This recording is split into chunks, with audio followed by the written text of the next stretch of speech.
This is Kurt Gowdy, John Brody, the Oakland Coliseum, Oakland, California. Seattle, 500 on the season, 6-6. They beat Oakland in Seattle earlier, 27-7. Had Oakland shut out with just a little over 4 minutes to play in the game. Oakland is 8-4, leading right now in their division. And the march of the captain. There's the standing of the AFC West. Oakland will play Denver here, by the way, a week from Sunday, and they can't make the mistake of looking ahead to that one today. Let's watch the toss of the coin. Heads is the call. Tail. Oakland the winner. Ball. You want the ball. Not very complicated, Kurt. Very simply, Gene Upshaw says ball. They'll take the ball. They'll defend the goal on your left. The black-shirted Oakland Raiders. Seattle Seahawks will kick off from your right. And Patera will gather his club around him. You'll be seeing two exact opposites on the sidelines today. Patera doesn't show much emotion. And John Madden will be kneeling, praying, running up and down, kicking. He'll be doing everything out there. A highly emotional coach. And I think it points out how emotion is sometimes so befuddling, because they're both highly emotional people. It's just the one has an awful lot of extrovert to him, and the other one is a total introvert. Jack Patera may be doing the best job in the National Football League this year, and I have never noticed that a coach who is 6-6, he could finish the season over 500. I've never seen anybody with just an over 500 record voted as coach of the year, but I think he's an excellent candidate. Efren Herrera will be kicking off, and it's about a 5-mile-an-hour cross breeze right across the field. 23 is Harold Hart. 22 is Arthur Whittington. Hart just picked up again, used to be with the Raiders. He's drifted from club to club. Here's Herrera waiting for the referee signal. Another packed and jammed house here. Long string of sellouts in the Oakland Coliseum. And the kick is tumbling to Hart at the 8. 15 to the 20. 25, and he's spun down on the 26-yard line by Kerry Justin, number 26 of the Seahawks. So we'll set the Oakland Raiders up now. They'll be on their 26-yard line with a first down. Stabler, the quarterback. Whittington, the rookie, 22. Van Egan, number 30, are the running backs. And there are the wide receivers. Cliff Branch, 21. 81, Bradshaw will be on the other side. Dave Casper, 87. Sometimes the Raiders will have Bolitnikoff in with a 3-wide receiver attack. John will run down the offensive line for you. Kenny Stabler, 57% completions this year to Whittington. Whittington out to the 30. And he scrambles to the 34-yard line where John Harris, the free safety, made the tackle. Oh, they get 8 on the first play. There's the offensive line, a great one. And the only change is Steve Sylvester. He's been there for 4 years. He has never started a ball game in the offensive line for the Raiders. However, they look at him as one who could play any one of 3 positions. He backs up Dalby and Upshaw. They haven't had a need. And this year, there seems to have been more offensive linemen gone down than ever. Surprisingly, Seattle opens up with a 3-4, 3 down linemen, 4 linebackers. Van Egan for a first down to the 39. And he's hit by Terry Beeson and Keith Butler, the 2 linebackers. Now that's a 4-man front, but they've gone to a 3-man front. They have Ernie Price, Dennis Boyd, and Bill Gregory up there with the linebackers. Green, Beeson, Peter Cronin, 57, and Butler, the rookie, 53. First down. And now they've gone back to 4. Now they jump back to the 4-man line. Whittington on the sweep. He is sliced under by number 38, Cornell Webster, the left cornerback, and by the left linebacker, Sammy Green. Cornell Webster making the stop, Kurt, kind of exposes Morris Bradshaw, who's been doing an outstanding job blocking for wide sweeps, and Whittington is the first guy that's run any for Oakland in quite some time. Is a very integral part of their offense. That time Cornell Webster got behind him and made the play. Banasak has replaced Van Egan. Second down, 7 for the Raiders. Their 42-yard line.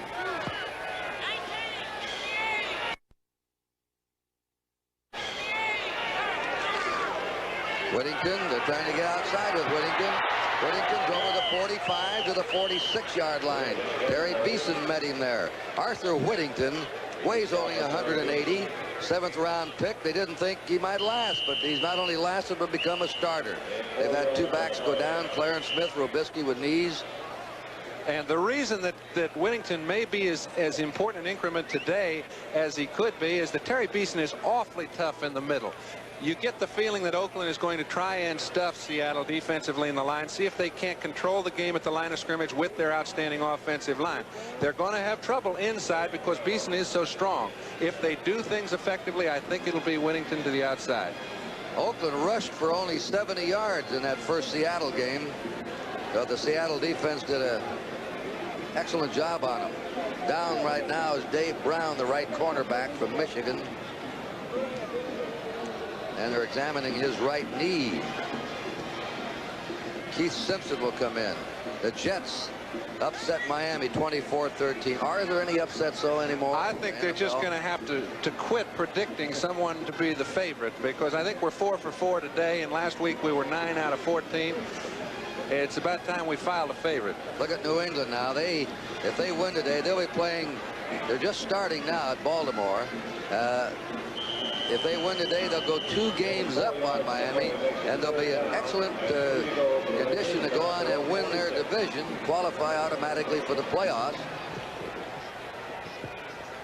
New England just scored. They lead Baltimore early 7-0. 3rd down and 3 for the Raiders with a slot right. Somebody moved. It looked like it was 56, Steve Sylvester. Well, you get a little nervous. You know he's a little pumped up. And as a matter of fact, the whole Oakland team last night in the lobby looked a little more intense than I've seen them in the past. I went up to say hello to Matusak. His only comment was... Number 66, offense, 3rd down. His only comment was, all you quarterbacks. He said, there's something about you I just can't stand. I thought, well, you may not like me, but you better get the guy playing. Sandifer goes out. Just in a 5th secondary backs in. Now Whittington is out. And the 3 wide receivers are in. Biletnikoff, Bradshaw, and Branch. 3rd down and 8 for the Raiders from their 41. Stabler for his first pass. And out it goes to Dave Casper for a 1st down. We're on the Seattle 43-yard line. Casper's dragged down by Cornell Webster. And you can, they are putting a burden on Keith Butler. He's the linebacker. He has to, that was Sammy Green. He has to keep Casper to the outside because the middle linebacker is gone. They're in a man-to-man coverage. That simply means Autry Beeman could not cover that much ground to get into the play, and Casper picks up a 1st. If you give Stabler a chance, he's going to come to Casper. Jack Christensen, the defensive coach for Seattle, mentioned before the game they've got to do something to handle him. Van Egan on 1st down, short yardage to the 42 of Seattle. Stopped by Dennis Boyd, the left tackle. It'll be 2nd down 9. The Raiders in Seattle territory. Now Raymond Chester comes on the field. Morris Bradshaw's in. Biletnikoff comes out. Whittington comes out. Double tight end offense. Chester and Casper. Chester does not start here. He could start with most clubs in the NFL, but he gets quite a bit of playing time. And the reverse is off to Bradshaw at the 40-yard line. Bradshaw scoots to the 37, bumped out of bounds between the 37 and 36-yard line by Autry Beeman, the strong safety. Let's see what Sylvester is doing. In his first start, he pulled a little early on 1 wide sweep, got him a 5-yard penalty. This is a perfect job. He might be a little tenuous in that he hasn't picked up his man quick enough, but when he does pick him up, he got Beeman, put him back about 4 yards past the line of scrimmage. Good job by the offensive guard. The Raiders face a 3rd down and 4. Chester's out. Branch is in now. He's to the left. Bradshaw's to the right. Van Egan and Whittington, the running backs. Sideline pattern. There he is at the 25. Branch to the 20 to the 15. 1st down Oakland. Kurt, perfect example, that little pump job that Stabler put on and put Keith Simpson right up on top of Casper. He just brought the ball back. Morris Bradshaw standing way outside, just lulling down the sideline. Watch Stabler's that little pump. Now he looks right at Casper and throws it over the top of his head. If we see in the screen, Casper is down on the ground with Simpson. Bradshaw standing all alone, and they're in perfect scoring position. First down, Oakland on the Seattle 15. Raiders started this drive under 26. No score. First period. Seattle's not had the ball yet. Van Egan lunging over left guard. Piled up at the 12-yard line by Bill Sandifer and Dennis Boyd, the two interior linemen for Seattle.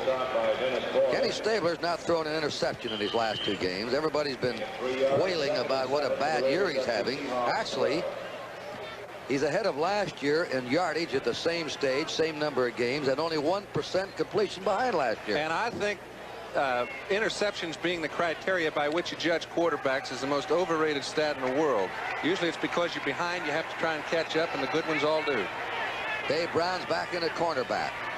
Second down 8. Look at that time. The ball got away, but that was let's see if they're calling a fumble. Calling a fumble. Well, he was in the motion to throw. However, he lost the ball while his movement was still backwards. And by the rules, that goes as a fumble. Boyd gathered it in, and just watch it plop out of his hand, John. He's going backwards to throw the ball. He comes forward with the ball already gone. There it's gone. That's a correct call. It'll be Seattle's ball, and we'll look at them on offense right after this message.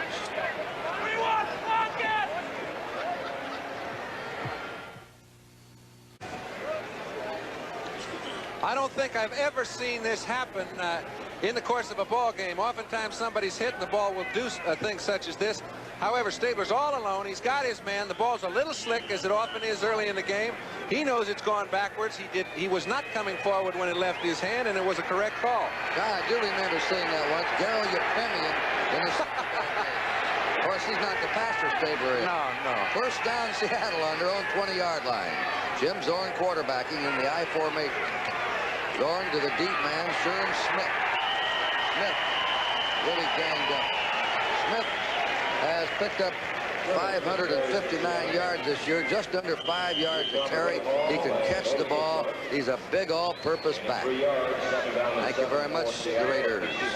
It was on the 23-yard line of Seattle. Second down and 7.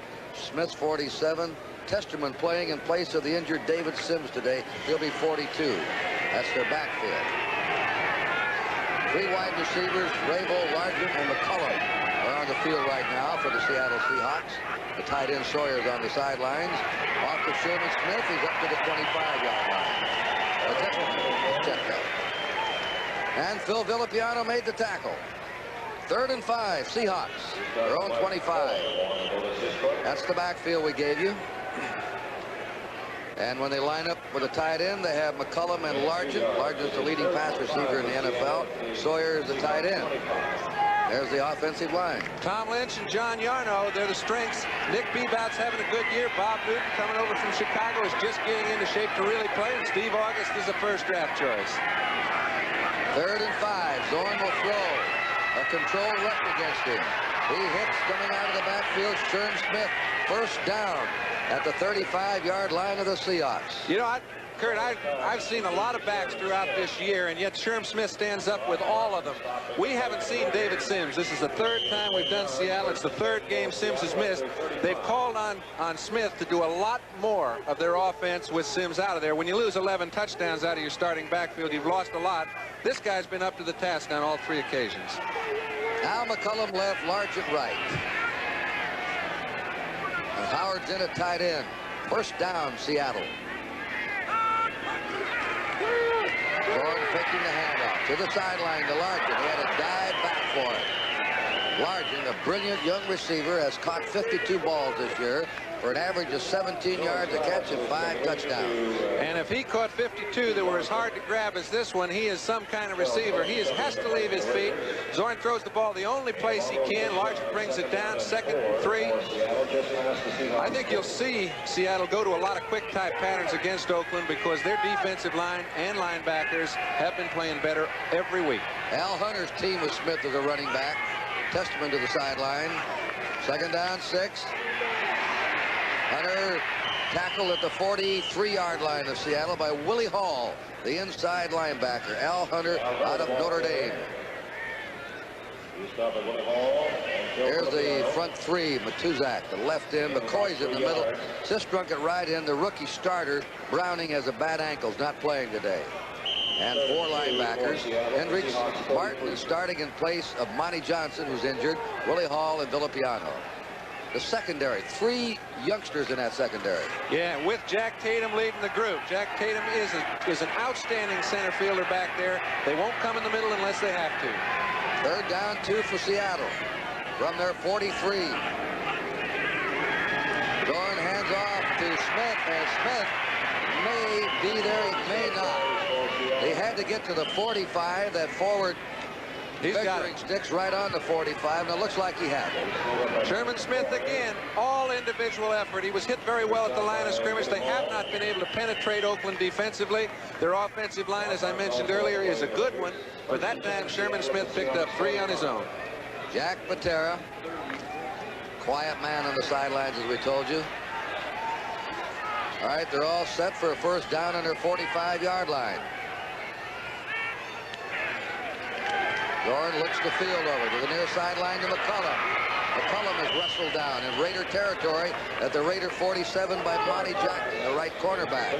And Zorn right now hitting left, hitting right, running the ball, passing, a varied attack. You know what I love is just looking at both these quarterbacks. Neither one of them do you ever sit and say, well, on 1st down they do this, on 2nd down they do that. I think they're both so very predictable in that they are unpredictable. Zorn's going to run his sprint draws on 1st down. He's going to throw his play actions on 1st down. Stabler's going to throw the ball on any down. I think we're just getting in for a good day. They have 2nd down and a yard to go on the Raider 46. There's a deep handoff to Smith, 1st down and more as he plows to the 39-yard line. Maybe the 38 of the Raiders, taken there by Villapiano. 7-7, Baltimore tied New England.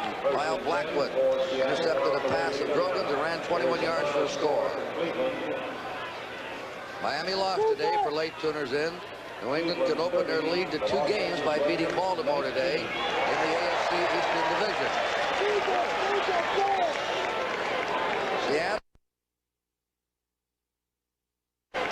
Seattle on the Oakland 39, 1st down.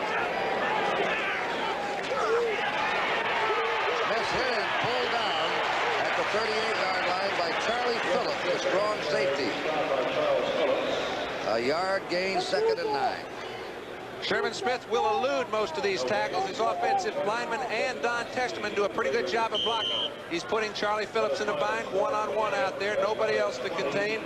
He was up to it. The Raiders took the opening kickoff, drove to the 12-yard line of Seattle. Stabler fumbled. Now Seattle's come back. They have a 9-play drive going. This will be their 10th play of the current drive. 2nd down, 9. 38-yard line of the Raiders. Deep drop by Zorn. Shoots it deep. Rabel's there. Rabel has it. Steve Rabel for a touchdown. Rabel scores an 80-yard march by Seattle. And Rabel out of Georgia Tech his 3rd year. A perfect strike by Jim Zorn. When you say perfect, you couldn't hit it any more on the head. Rabel does an outstanding job, however, of giving Zorn enough territory toward the sideline to throw to. He's out on the wide side. He cuts way inside. Charlie Phillips comes all the way back to the outside. You can see how much room Zorn has to lead him. He could have let him another yard or 2. It would have still been a touchdown. That's good communication between offensive receiver and quarterback. Zorn now is 4 out of 4 in the 1st period. Zorn will hold. Herrera will try the point. The kick is up, and the kick is good. And Seattle went 80 yards for the score. Timeout is Seattle 7, Oakland nothing. $15. Day after day, you seem to get less and less for your money. That's why I like this air filter Fram has brought out, the Extra Life. Inside, not one filter, but two, which helps it last 50% longer than a regular Fram filter. 50% longer, but it doesn't cost any more money. The Fram Extra Life air filter. It's like getting something for nothing.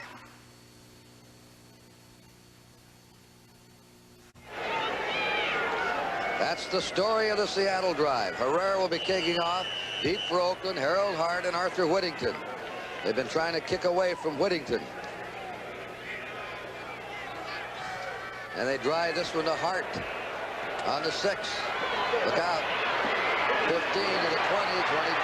Oh, he fouled out. He had some open ground ahead of him. Might have gone another 10 yards upfield.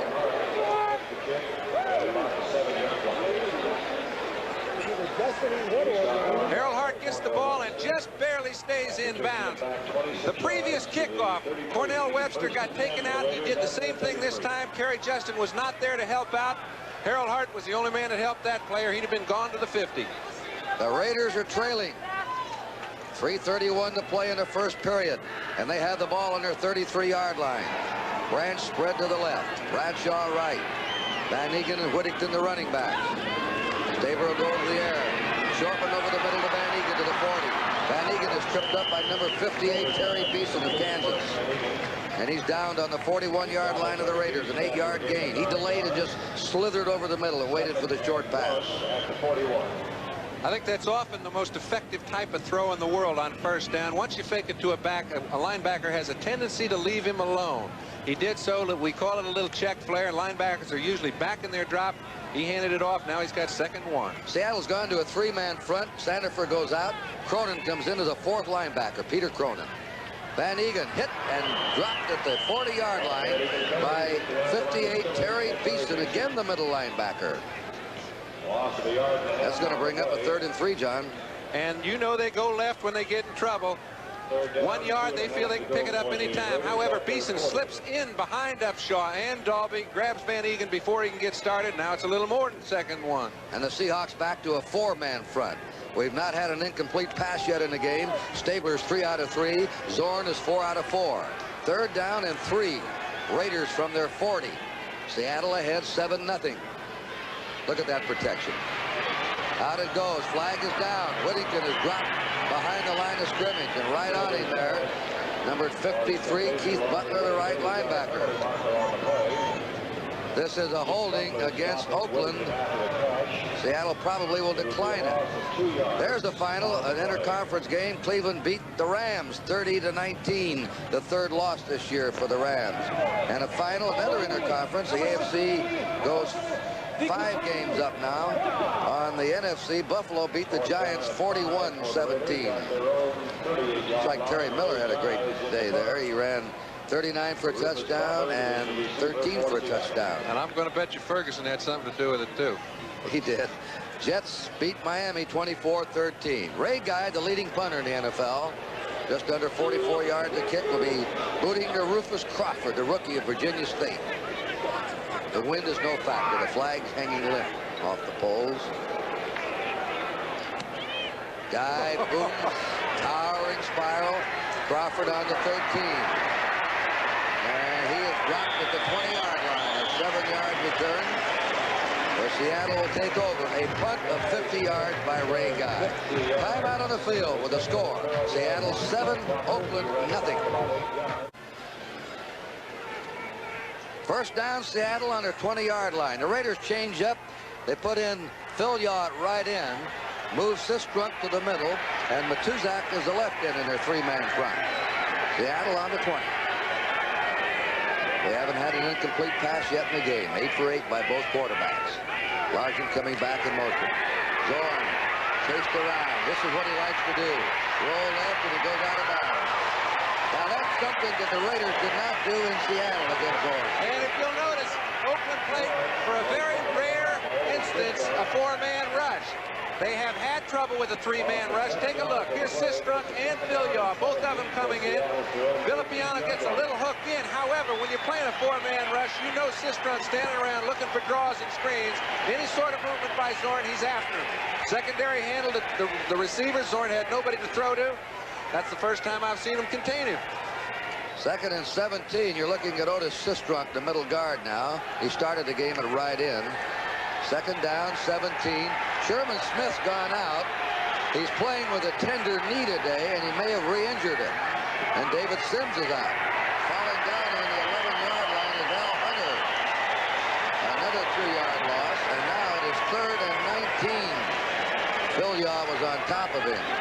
Sims, one of the top scoring backs, the leading rusher for Seattle, sitting out with a bum knee. Smith has just gone to the sideline. But when those two are healthy, the Seahawks have them a fine pair of running backs. That's right. I think you can look forward to Al Hunter running the ball an awful lot today, because if Smith's knee is a little bit tender, they're not going to run him a lot anyway. The Raiders have 5 defensive linemen on the field. 3rd down, Pat's in there now. Pat Toomey. They rush the passer, but they go with a draw. And Brock is Testament, and he's hit by 83. Ken Henry, who's having one of his greatest years, and he's had some good ones. Now the Raider defense gets a hand as they come to the sideline. Seattle will be punting with 4th down and 17. Neil Colby, who's averaged 7.5 yards a punt return, is standing on his own 42-yard line. This is Herman Weaver. There are his punting statistics. The kick from about his 1.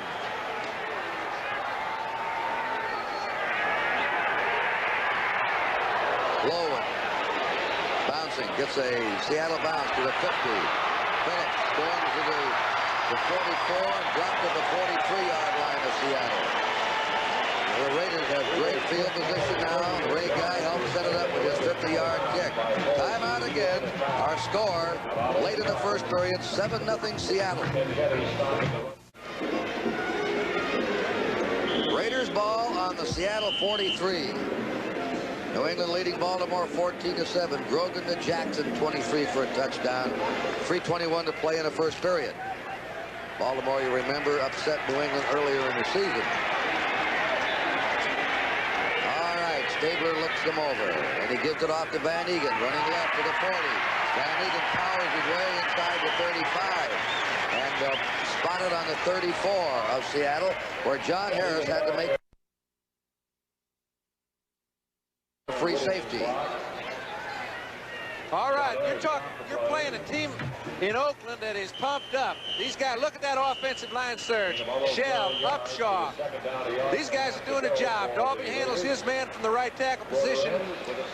That's a nice little 9-yard pickup. And they're not bringing it back. That's the end of the first period. We'll be back with the second quarter of today's game right after these messages from your one. Kurt Gowdy, John Brody into the second period. Seattle leading 7-0. John Madden, 102 victories now in just 10 years.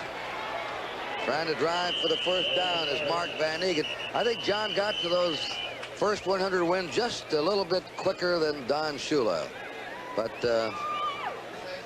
both got there, and that's the point. Getting there is the accomplishment. That's averaging 10 years to win. That's a lot of wins. Now look at Madden. He's fuming. As fast as the turnover is on coaches in this game, for a coach to get 100 wins, they've made it. We're going to have the measurement. Time of possession in the first period. Each team had the ball 7.5 minutes. For late tuners in, the Raiders took the opening kickoff, drove to the Seattle 12-yard line. Stabler back to pass. The ball plopped out of his hand. He fumbled. Seattle recovered, and then Seattle went 80 yards for a score, with Zorn hitting wide receiver Steve Rabel. They're inches short on the 33-yard line of the Seahawks. The Raiders have a 3rd down and inches.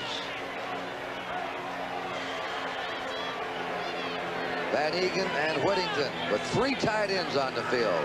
Whittington has the first down to the 32-yard line of Seattle. They tried to pile him up. Beeson was submarining the play. The middle linebacker, Boyd and Price were angling in. I'll tell you, Henry Lawrence did a good job. You can see Upshaw in the hole leading Whittington. However, the space was made available by Lawrence's block.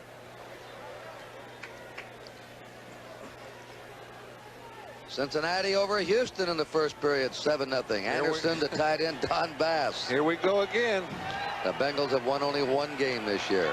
They and the 49ers have the worst records. Roll out by Stabler. Flag is down. The pass was complete to Branch at the 20, but we had a flag down as Stabler was rolling out. We have not seen him roll out much this year, very seldom. He used to roll out and run the ball a lot. He had very mobile ability in running, but then he came up with a bad knee. Here's a holding call against the Seattle Seahawks. It looked like Peter Cronin was all over the top of Whittington. Or Sammy Green. Holding, number 53, defense, declined, first down. Butler, they call it on. Keith Butler. See if we can spot it, John. If we can, we've got some kind of cameraman. Harry Coyle, if you can pick this up while Stabler's got the ball in his hand, you're Houdini. Well, it happened back there at the line of scrimmage. Stabler now lines him up, first down to decline the penalty. Whittington to the 20, touchdown. Drives inside the 15 and goes to the 12 or 13-yard line where he was spilled by Sammy Green, Beeson. Sylvester leading the way, the right guard. Not only did he lead the way, he got out there in plenty of time for Whittington to make his choice as to whether he wanted to go inside or outside. Steve Sylvester has good speed, got off on the ball very well, and also got help from Van Egan. They're moving the ball at will right now. They take Whittington out and put Harold Hart, number 23, in as running back. 4 linebackers on the field for Seattle. Sander for the tackle goes out. 3 down linemen. Second down and 2 for the Raiders. They're trailing 7-0. Van Egan to the 10. Fumble! And I believe he recovered his own fumble. If he did, he was lucky. The ball dropped in back of him. Van Egan recovered his own fumble.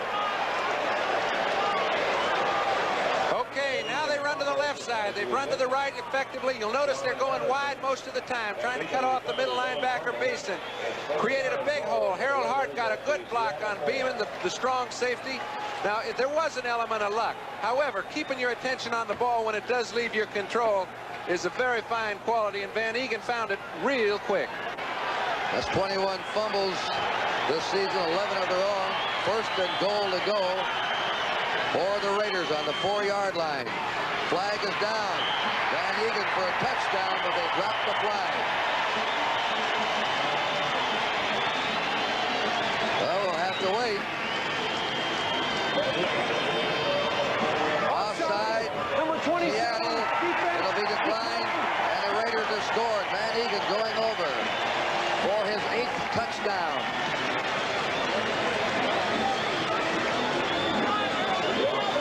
Upshaw shell again. This time, look, these are big holes when you're dealing inside tackle to tackle with down inside the 5-yard line. He found enough to get his whole body through, get the ball over the end line. 7-6, going for 7-7. Harold Mann for the point. It's up, and the game is tied. And the Raiders tie it with 12:29 to play in the first half. We'll return to the Oakland Coliseum right after this word.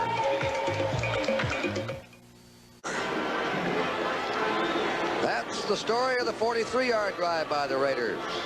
They gained a lot of yards in the exchange of punts and then took it in. Here's Ray Guy's kickoff. He booms it deep. Al Hunter will down it, touchback.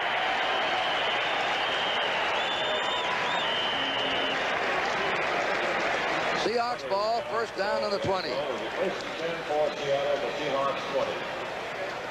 NFL 78. Next Sunday, we'll have a feature, Fairbanks versus Landry. They'll be meeting their games. They're the games after NFL 78 at 12:30. The early games are Baltimore at New York, Miami at Washington. Starting at 3:30, we'll have Pittsburgh at Houston, Cleveland at Seattle, New England at Dallas. Landry and Fairbanks will be meeting in Dallas. Zoran Pate throws it down the middle, off the fingertip to the tight end, who is wide open, John Sawyer. Very well run pattern. He got behind Hendricks on a little play action fake. The ball was right where it had to be thrown. Sawyer had only he and Tatum to contend with if he caught the ball. Forgot to carry it. Zorn is throwing for more yards than any quarterback this year. That's the first incomplete pass of this game.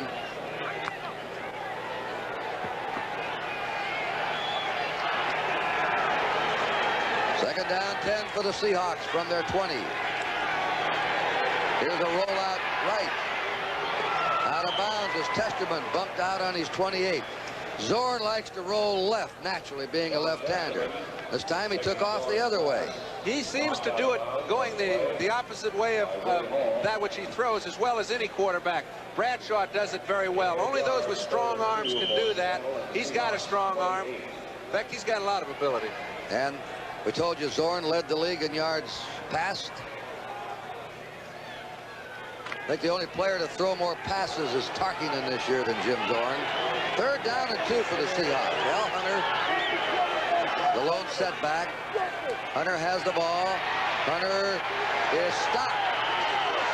Maybe just short of that 30 where he had to go for a first down by Rod Martin, a young linebacker, filling in for Monty Johnson today.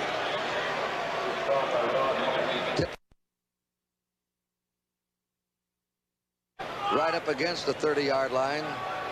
And bring it on. Timeout. Let's take a look at it. It's an inch one way or another, Kurt. And I don't believe that Hunter gained 1 inch after contact was made by Martin. Raiders have 2 excellent young linebackers for the future, Rod Martin and Jeff Barnes, that they're high on.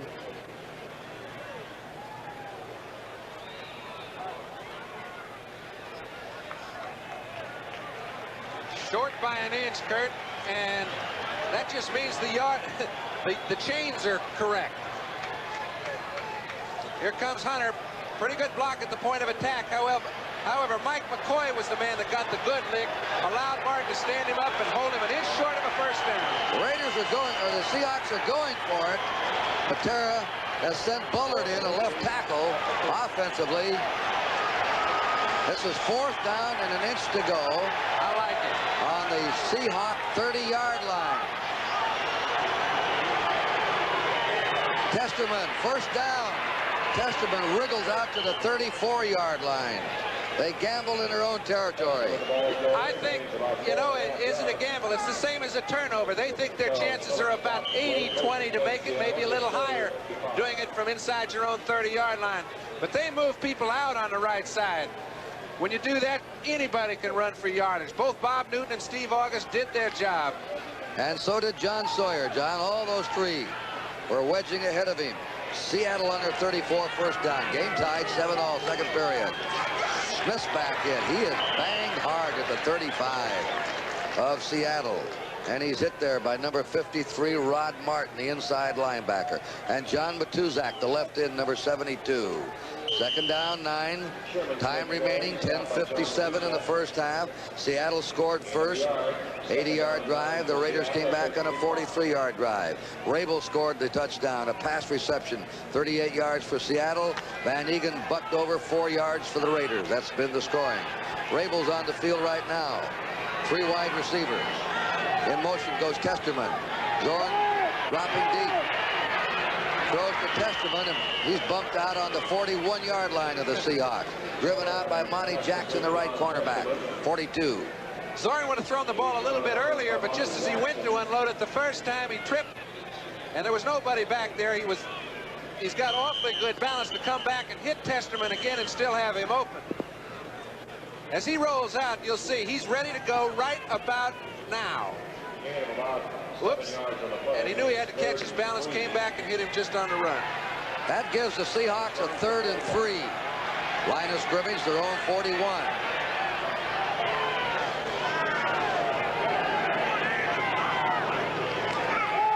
Out they go. They're chasing Zorn around. He's going to run for it, and he's out of bounds. He may have gone out before the yardstick. He did. Mike McCoy forced him out of bounds. Mike McCoy has a big job to do. When they play a 3-man line, McCoy has to to watch for that sprint draw. So right now, you see, he's making a surge. However, he's standing around waiting for one of those backs. When they clear, he's standing around like Sistrunk was, trying to force Soren out to the sideline. He does so short of the first down. Neil Colsey goes back as the safety man for the Raiders. Herman Weaver in punt formation on 4th and 2. Raiders have 10 men up there at the line of scrimmage. But they're peeling back the block. A low spiral to Colsey on the 25 to the 30. He's up to the 34 and then drops forward to his 35-yard line.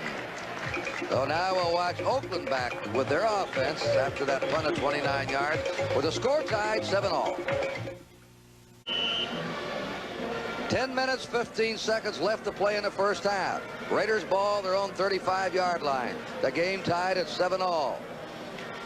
Cincinnati now up on Houston 10-0. A Chris Barr field goal of 34 yards. Stabler will throw on first down. And he's going deep to Branch. He's out there. Intercepted and dropped. Dave Brown had it in his hands and then dropped it. And he is disgusted with himself. And Dave Brown is one of the few people that can keep up with Cliff Branch. Stabler threw this ball just a little bit late. Had he thrown it early enough, Branch had a little bit of a lead.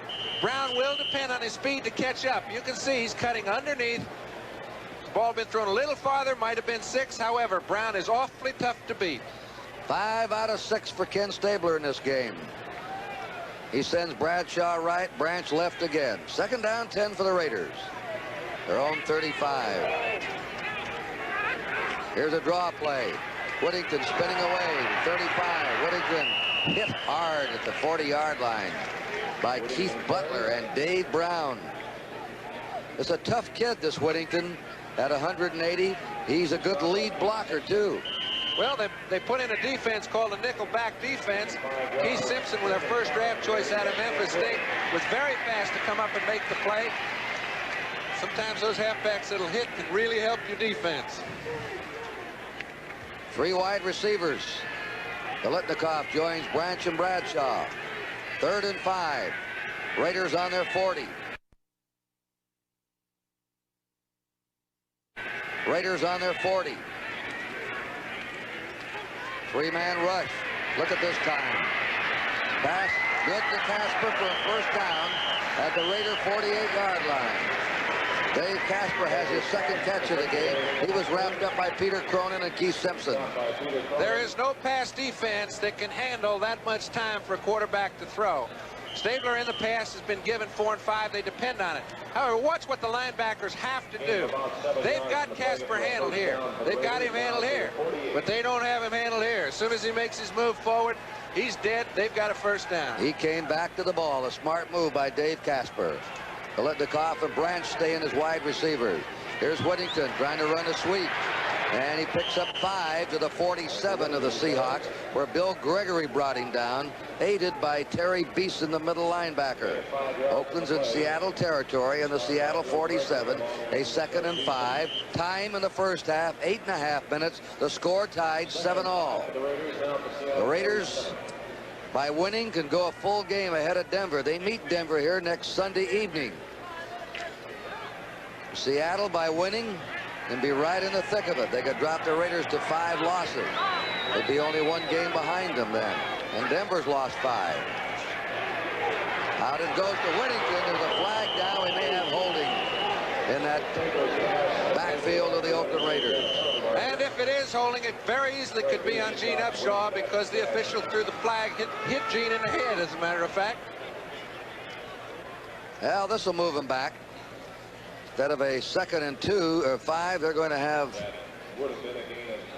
a 2nd and 15 if they accept the penalty, and they are. Would have been a gain of 5 yards on the play.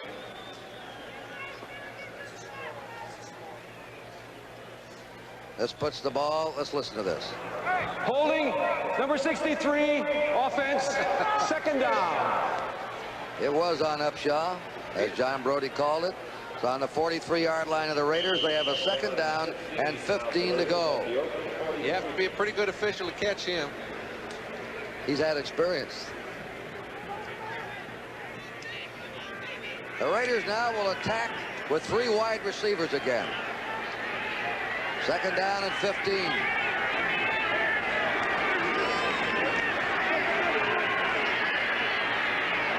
Pass deflected away. Kurt Gowdy and John Brody in the Oakland Coliseum. The Oakland Raiders and the Seattle Seahawks are tied 7-all. Just under 8 minutes to play in the first half. The ball's on the 43-yard line of the Oakland Raiders, and they have a third down and 15. Seattle scored first on an 80-yard drive, capped off by a 38-yard pass from quarterback Zorn to wide receiver Steve Rabel. In the second period, the Raiders marched 43 yards. Van Egan going over 4 yards for the touchdown, and that's been it. Third and 15. Out they go deep. Casper has it. Casper wrestled down on the 42. He's close to a first down. I think John Madden is down there with the official trying to help him out a bit because the official ruled he did not make it by what I was looking at. It's within a foot either way. We can see John. Are we going to go to 8 officials? He's the 8th one. Help, John. And the 9th also. He picks up for 2 of them. He is on top, and he doesn't miss much. You think those tight ends don't know where those first down markers are? I think every year he's becoming more and more the John Barrymore of the sidelines. You can watch him. The first down, watch him there. Yeah. He's going to let that judgment slip. Okay, Stabler's got plenty of time to throw. His man in the clutch is Casper when he can get to them. They're in a 5 defensive back situation. Linebacker and Autry Beeman both trying to handle Casper. Makes a perfect cut at the right time, and Stabler puts it where he needs, and they've got a first. Raiders on the Seattle 42, first down. Game tied 7-all. Branch, Bradshaw, the wide men.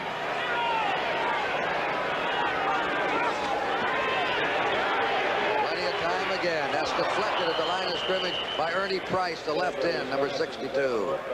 It'll be second down 10 for the Raiders. Stabler, Price from Texas A&I in his 6th year. Stabler has thrown 10 times, completed 7 for 79 yards. Casper's caught 3 of them for nearly 40 yards. And Kurt, you know, that was an instance where your defensive line really helped your linebackers out. And I think to stop Stabler from being able to throw the ball to Van Egan and Whittington over the middle on little check flares, they've got to get help from their defensive linemen. Raymond Chester has replaced Dave Casper at tight end. Second down 10. Draw play to Whittington. They're waiting for him, and he's hit by Keith Butler. Butler came across, waited for him, and with a perfect one-on-one tackle in the open field, dumped him. And Bill Gregory forced Whittington right into Butler. That's what you call good coordination between outside linebacker and defensive end. All right, Biletnikoff back in to make it 3 wide receivers for the Raiders. 5 backs are coming on. Simpson joins Webster, Beeman, Harris, and Brown. Niehaus comes out, or goes out. And here we go again. Stabler 3rd and 13. He's going to say, boys, you got to get beyond the 32 of Seattle for that first down. He's hit, and he throws it away.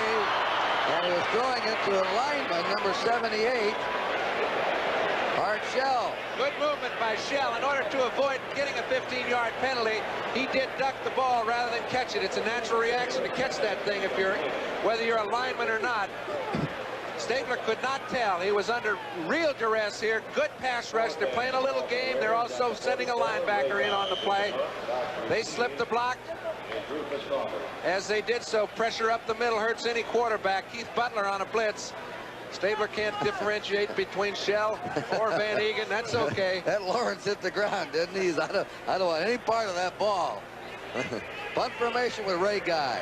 Rufus Crawford is the safety man. Daly to try and hang it up. Low snap. He gets away. It's blocked. They blocked it after the low snap. And it's out of bounds.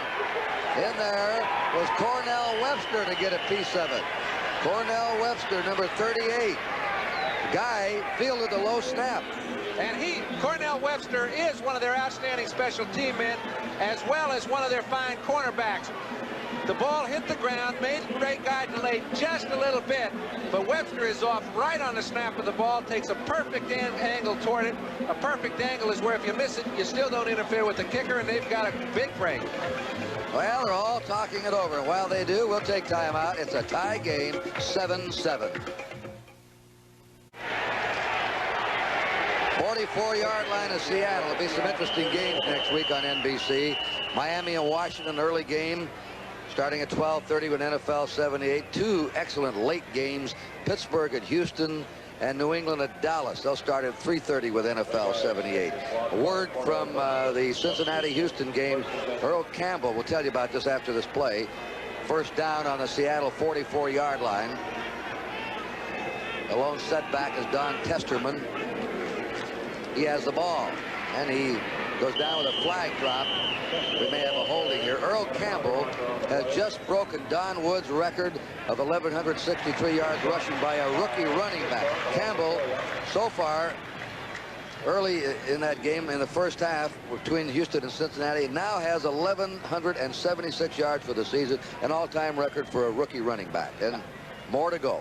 Yes, I think, Kurt, however, he'd give up about... Number 51, offense, first down. I think he'd give up all of them if they could get a few points on the board right now, because this is a must game for them against Cincinnati, and if they've still got the donut, that's not good. They were trailing 10-0. Surprises already today. Miami was upset by the Jets, although, as John said, there are no more upsets. San Diego is way behind Kansas City.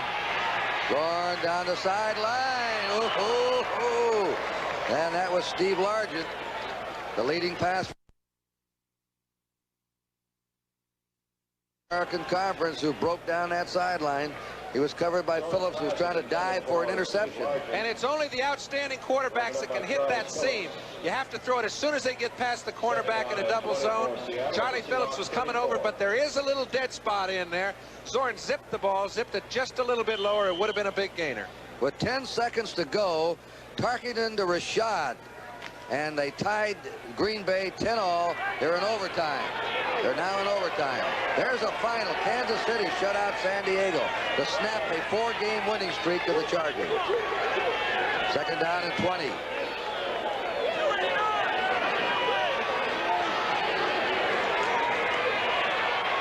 Zorn rolling. Willie Hall hits him, and the ball squirted away. Willie Hall hit Zorn as he threw the ball. An excellent pass rush by Willie Hall. Let me say something. John will take this replay, then we'll talk. Well, we talked about contain. They're playing a 3-man line with a 5-back defense. Hendricks gets pushed in, allows Zorn to contain. However, they knocked down his back trying to get into the flat area. Willie Hall saw nobody out there to cover, made a good adjustment, forced Zorn to throw the ball to nobody. They've got a third down and 20. I think what they're doing is what Denver did, John, when we saw him up there. They're putting a spy on Zorn. One of the linebackers doing nothing but trailing Zorn wherever he goes. And, the last couple of plays have been Willie Hall. That doesn't guarantee you handle him, though. No. Third down and 20 for the Seahawks. From their 34. They run it to Testerman. Testerman is hit by 2 Raiders at the 40 and hit hard. 47 is Charlie Phillips, and 41 is Phil Villapiano. And Seattle will have to punt. And those two do hit some. Howard Mudd, the Seattle's offensive line coach, has taught these guys excellent technique. You see both the middlemen moving the center man out. However, it's a long yardage situation. Sistrunk loses nothing. It's one thing to want to, it's another thing to have the technique to do it, and Seattle does. Weaver punting on 4th down. Neil Colsey at the 20-yard line of the Raiders waiting for the punt. He just got that one away. Colsey fields it on his 25. Skips around and goes down on his 31-yard line. Hit there by Dennis Boyd, the left tackle. Timeout in the Oakland Coliseum. Just under 6 minutes to play in the first half, and it's still a tie, 7-all. We pause briefly for station identification. This is the NBC Television Network. You're watching KING-TV, Seattle. This is Kurt Gowdy and John Brody with 5:50 to go in the half.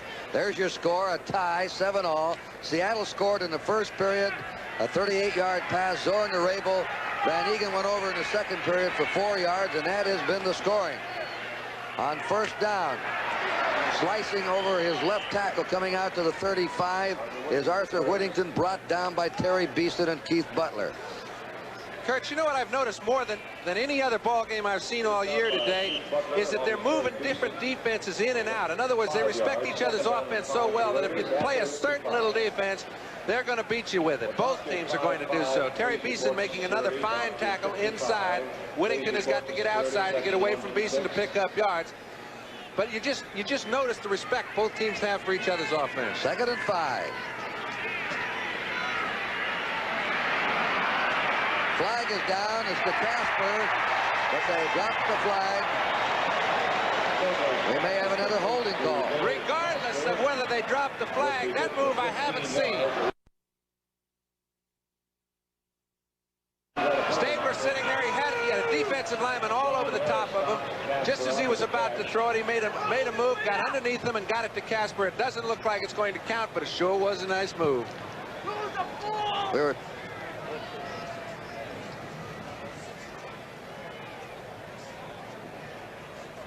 Holding, number 66, offense, 2nd down. That's on Steve Sylvester, the 3rd holding call on the Raiders. There's the overtime. 5 seconds to go when they tied it. We were talking about Kansas City. They have lost some of the most heartbreaking games this year, yet they've hung in there, and today they shut out San Diego. The Bears win their 2nd in a row, beat Tampa Bay 14-3. Arthur Whittington. Whittington out to the 32-yard line. Brought down by Webster and Ernie Price. Arthur Whittington, the ball carrier. The Cardinal 4-game streak stopped today. The Eagles beat them 14-10. The Eagles are working their way toward a playoff spot. New England leading Baltimore 14-7 in the second period. 3rd and 9 for the Raiders. Cincinnati leading Houston 10-0 second quarter.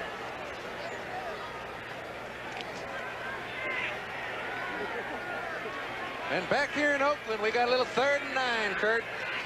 3rd and 9 with 3 wide receivers for the Raiders. Sideline. Branch out of bounds. He's out of bounds on the 45. And that should be good for a first down. I tell you, Oakland's the only team in the league that runs patterns like that. Cliff Branch went 25 yards downfield, came back 7. Stabler had enough time to hang in there and throw him the ball. No defensive back can handle that situation. John and I were talking to Jim Plunkett last night, and John asked him, how do you like the Raiders' policies? He said, I tell you one thing, their passing game is different than anyone. They run the deepest routes patterns in the league. Raymond Chester playing in place of Dave Casper, caught it on the 49 of Seattle. And then Jim said to John, of course, you got to have protection to do that. And he says they get it. 5 yards, makes it 2nd and 5 for the Raiders. Takes time to get downfield. And it really puts a burden on your defensive backs. Both offenses have moved the ball pretty well when they were able to predict what defense the other team was in. And I get the feeling that Seattle is trying to confuse Stabler. When they do, they hold him for naught. When they don't, he just rips them apart. It is 2nd down and 4 for the Raiders. Here's Van Egan. Van Egan is stopped at the 47-yard line of Seattle by Bill Gregory, the right end. And they're down now to a 3rd and a yard. 3rd and a yard to go. Time remaining. 3:20 in the first half. The game tied. Houston has come back. They're making it a 10-7 game. Cincinnati ahead. Steve Niehaus is in a tackle. Cronin goes out as a linebacker. 4-man front. 3 tight ends. Bankston, Chester, and Casper for the Raiders. So they go to Whittington. Or Hart. Down that sideline, skips out of bounds. They've all bunched up inside and then sent Harold Hart wide. Well, that's true. They were all bunched up. Cornell Webster tried to make a great play, and in so doing, he lost containment. However, it's worth the try. He's got pretty good pursuit coming from him. You can see Hart wants to go inside. Harris fills that hole. Cornell Webster got, whoops, he also got hooked a little by Steve Sylvester. But that slipped the attention of the officials, and it's first down for Oakland. Almost a nice tackle by Sylvester. First down, Raiders on the Seattle 33. Errol Mann, the field goal kicker. 2:55 to go in the first half. The game is tied, 7-all. They have the blitz on. He fires. There's Branch. He goes down in the 21. A first down, Oakland. Just Branch.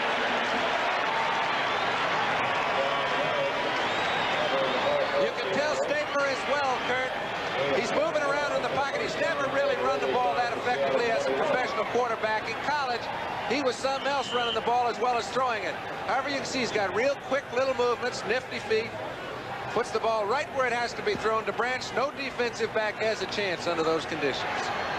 Kenny Stabler is 10 out of 14, 110 yards. First down, the Raiders threatening here at the end of the first half. The first man through. Van Egan plows to the 17-yard line. And he was smacked by Bill Gregory and Keith Butler coming up at halftime, NFL 78. Don't forget, on January 1st, the two big bowl games on NBC, the Rose Bowl, Michigan, USC, followed by the Orange Bowl, Oklahoma, and Nebraska. We'll tell you more about those games. Right now, there's a 2-minute warning, timeout, and the score is all tied 7-up. Well, New England's on their game again, 21-7 over Baltimore, and it looks like Pittsburgh and New England are going to get 2 spots, and the other 2 are going to be divided and fought for by about 6 different teams. The wild card is going to be wild. It's a wild one. 2 minutes to go in the first half. 2nd and 7, Oakland on the Seattle 18-yard line. The pass, flag is dropped on Casper trying to catch the ball over Autry Beeman. Flag was dropped at the 10. Kurt, that looked like one of those throws you just try to lead a man under the basket. And that one is called against Seattle's Beeman. I do not know if this penalty is against Autry Beeman on Casper. It was thrown awfully early, but you can see Stabler sees that Casper has a pretty good position. Number 53, defense. That's right. It didn't look like it was Beeman. It was Keith Butler. It's an illegal chuck is what it is, not interference. Somebody got by the line of scrimmage for 5 yards, was hit once, and was hit again illegally. 13-yard line. First down, Whittington on the sweep, scoots to the 10. Just over the 10, Ernie Price ran across with him and brought him down.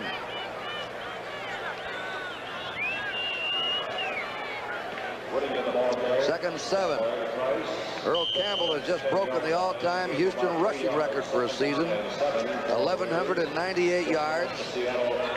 This is his 13th game. The old record was set in 14 games. Second down, 7. The 16-game schedule will change without a record. Branch, saved there by Johnny Harris. Harris high in the air to tip it away. And the impressive was a blitz. All the backs were trying to get on the receivers as fast as they could. Stabler had plenty of time to throw it. He saw Harris cutting underneath, but as Harris tried to intercept the ball, if we can see it in the screen, which I think we can, he hooked Cliff Branch's foot. Well, he didn't hook it at that point, but he did get up and hook the ball. I must be seeing things out there, pal. Sometimes it helps. Third down and 7 from the 10-yard line of Seattle. It is no good. DeMorris Bradshaw struck the turf in front of him. And now the Raiders will be coming out with Errol Mann to try a field goal as their attack stalls at the Seattle 10. Crossing patterns are the hardest things for defensive backs to defend against, and when you give your quarterback time, it's almost certain death. That was the second crossing pattern in a row, and the defense was up to the task for both of them. This will be a 26 and a half, making a 26-yard field goal attempt by Earl Mann. David Humm will hold it. It is down, it is up, and the kick is good. And the Raiders have the lead.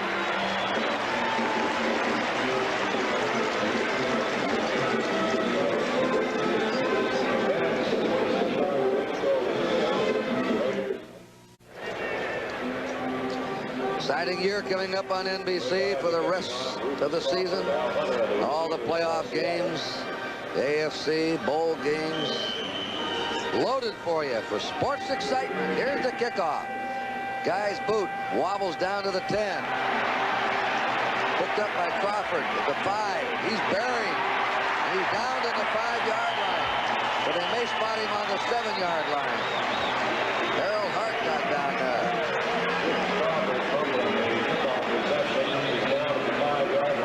7-yard line to Seattle, first down. Here it is, John. This is a very dangerous time for Seattle. They're very much in the ball game. 10-7. Both offenses have moved the ball. Oakland's got a little the best of it. However, a mix-up on a kickoff. Harold Hart down there to cover. They've got the ball on their own 6-yard line. There's a minute to play. You can bet Oakland will take time out if they don't get out of this hole. Largent, McCullough are the wide receivers. 1 minute to go in the half. Dorn just got rid of that ball. There's a flag dropped in the end zone. Matuzak was really in on him with Willie Hall, who was blitzing. This may be a 2-point penalty, too, because if that's holding in the end zone, that's what it is. Zorn used his head very well. He's trying. It was thrown in air. There is no foul on that play. The flag was thrown in air, so let's just give credit to Zorn for making a real heads-up play. He knows where he's standing. He's trying to follow Rabel all the way. He knows he can't hit him, but he can get it close enough to not get called for a penalty, and they come back 2nd and 10. The official was honest. He came right out and said, hey, we blew it. We threw a flag when we shouldn't have. No penalty on the play. I've always wondered why you weren't supposed to do that. We've seen that several times this year. 2nd down 10. The Seahawks from their 7. Duke Ferguson in there now, replacing McCullum at wide receiver. Zorn again will throw. This one is out, and he hits Testerman, who's up to the 16-yard line of the Seahawks, where he's stopped by Ted Hendricks. And the Seahawks call time. They have 2 left. Oakland has 3. I'll tell you, that's the Seattle group is with it. They're on their own 16-yard line with 47 seconds left, and they're calling timeout. Now, Jerry Rome, who I think is about as imaginative as a play caller as anyone, who is their coordinator, is upstairs calling plays. He must think they have something down here, or maybe he's confused as to which way they're going. However, they've been doing this all year. They've been getting out of holes all year.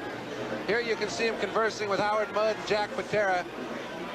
There may be a play that can go 83 yards. However, I think I'd just slip it on into the locker room, come out and try to play him again in the 2nd half. A Sports World special edition, 4 to 5:30 p.m. Eastern Time. Matty Porloff against Marvin Johnson, a 15-round WBC light heavyweight championship fight from Italy.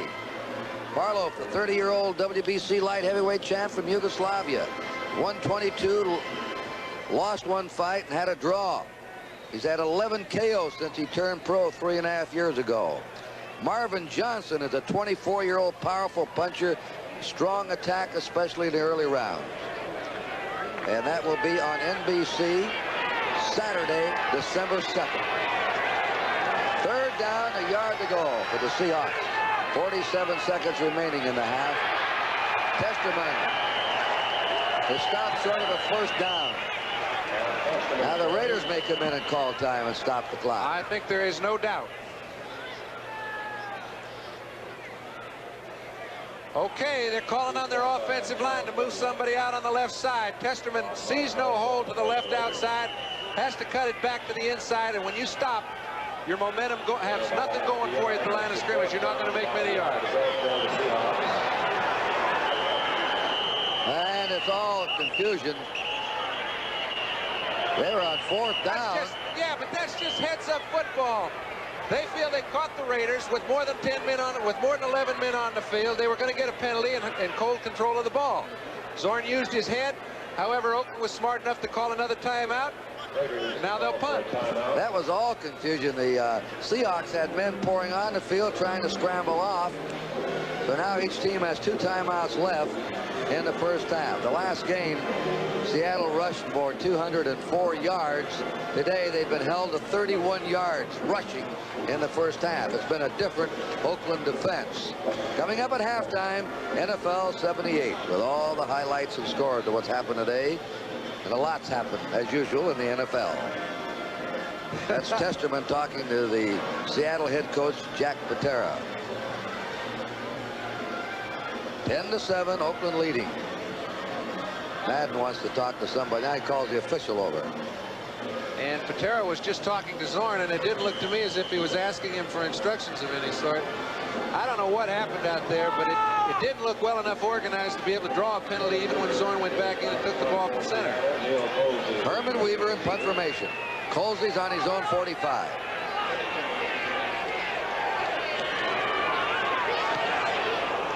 The kick is going to bounce back.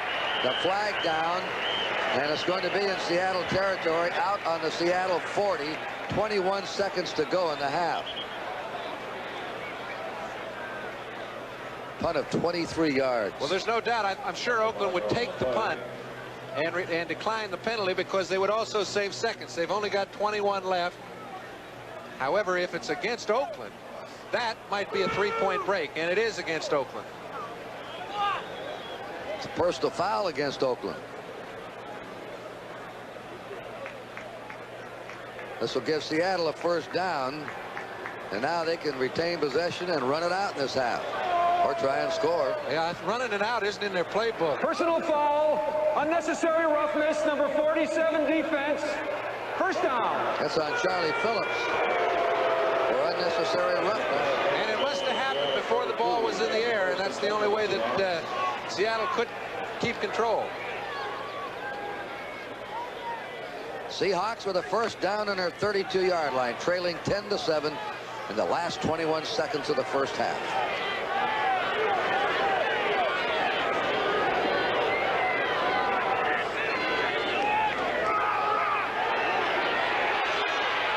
The pass is complete to the 49-yard line of the Raiders. Steve Rabel, who caught the 38-yard touchdown pass in the first period, grabbed it. The Seahawks call another timeout. They have one left now. That Rabel is a tough nut, Kurt. He went down there and he really took a couple licks, jumped right back up. As we mentioned, I don't think running the ball out, running the clock out is in Seattle's playbook. They've got 21 seconds left. They're well in their own territory. One good pass play, they get it up above midfield. Rabel takes the shock, and they've got about 12 seconds, and they still might get 3. Might get more. Who knows? The Zorn, I wouldn't bet against him on anything. He's just one of the stories of the NFL in his third year from Cal Poly. Undrafted. Nobody drafted him. He went to the Cowboys right down to the last day before they cut him when they got Preston Pearson from the Steelers. Then to the Rams, they tried to hide him, and the Seattle Seahawks picked him up. And they admit they didn't know what they had. Exactly. In But other they words, got something. they all said they liked Jim Zorn, right? But it got down to a numbers game. Well, if he'd been what he is today, they may have cut their first stringer and kept him on the football team. So those are justifications for losing a big man. First down, Seattle on the Oakland 40. On the Oakland 49-yard line. The clock starts. It's down to 10 seconds. 9, 8. Sideline. No good to Testerman. 6 seconds to go in the first half. Lester Hayes was covering Don Testerman. He was covering Don Testerman, but I believe there was a man covering Largent too. I haven't seen the replay yet. However, they're trying not to let him off the line of scrimmage. Lester Hayes gets a pretty good piece of him. You cannot throw it to a man lying down and pick up many yards. So Zorn just slips it out to Testerman. It wouldn't have been many yards anyway. Now they're down to 6 seconds. When you hear us talk about a chuck, that was a chuck you saw on Largent when they bumped him and knocked him down. After that, they couldn't touch him again.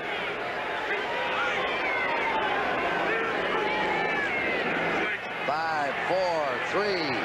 It is nearly intercepted by Ted Hendricks. Time is out for the first half.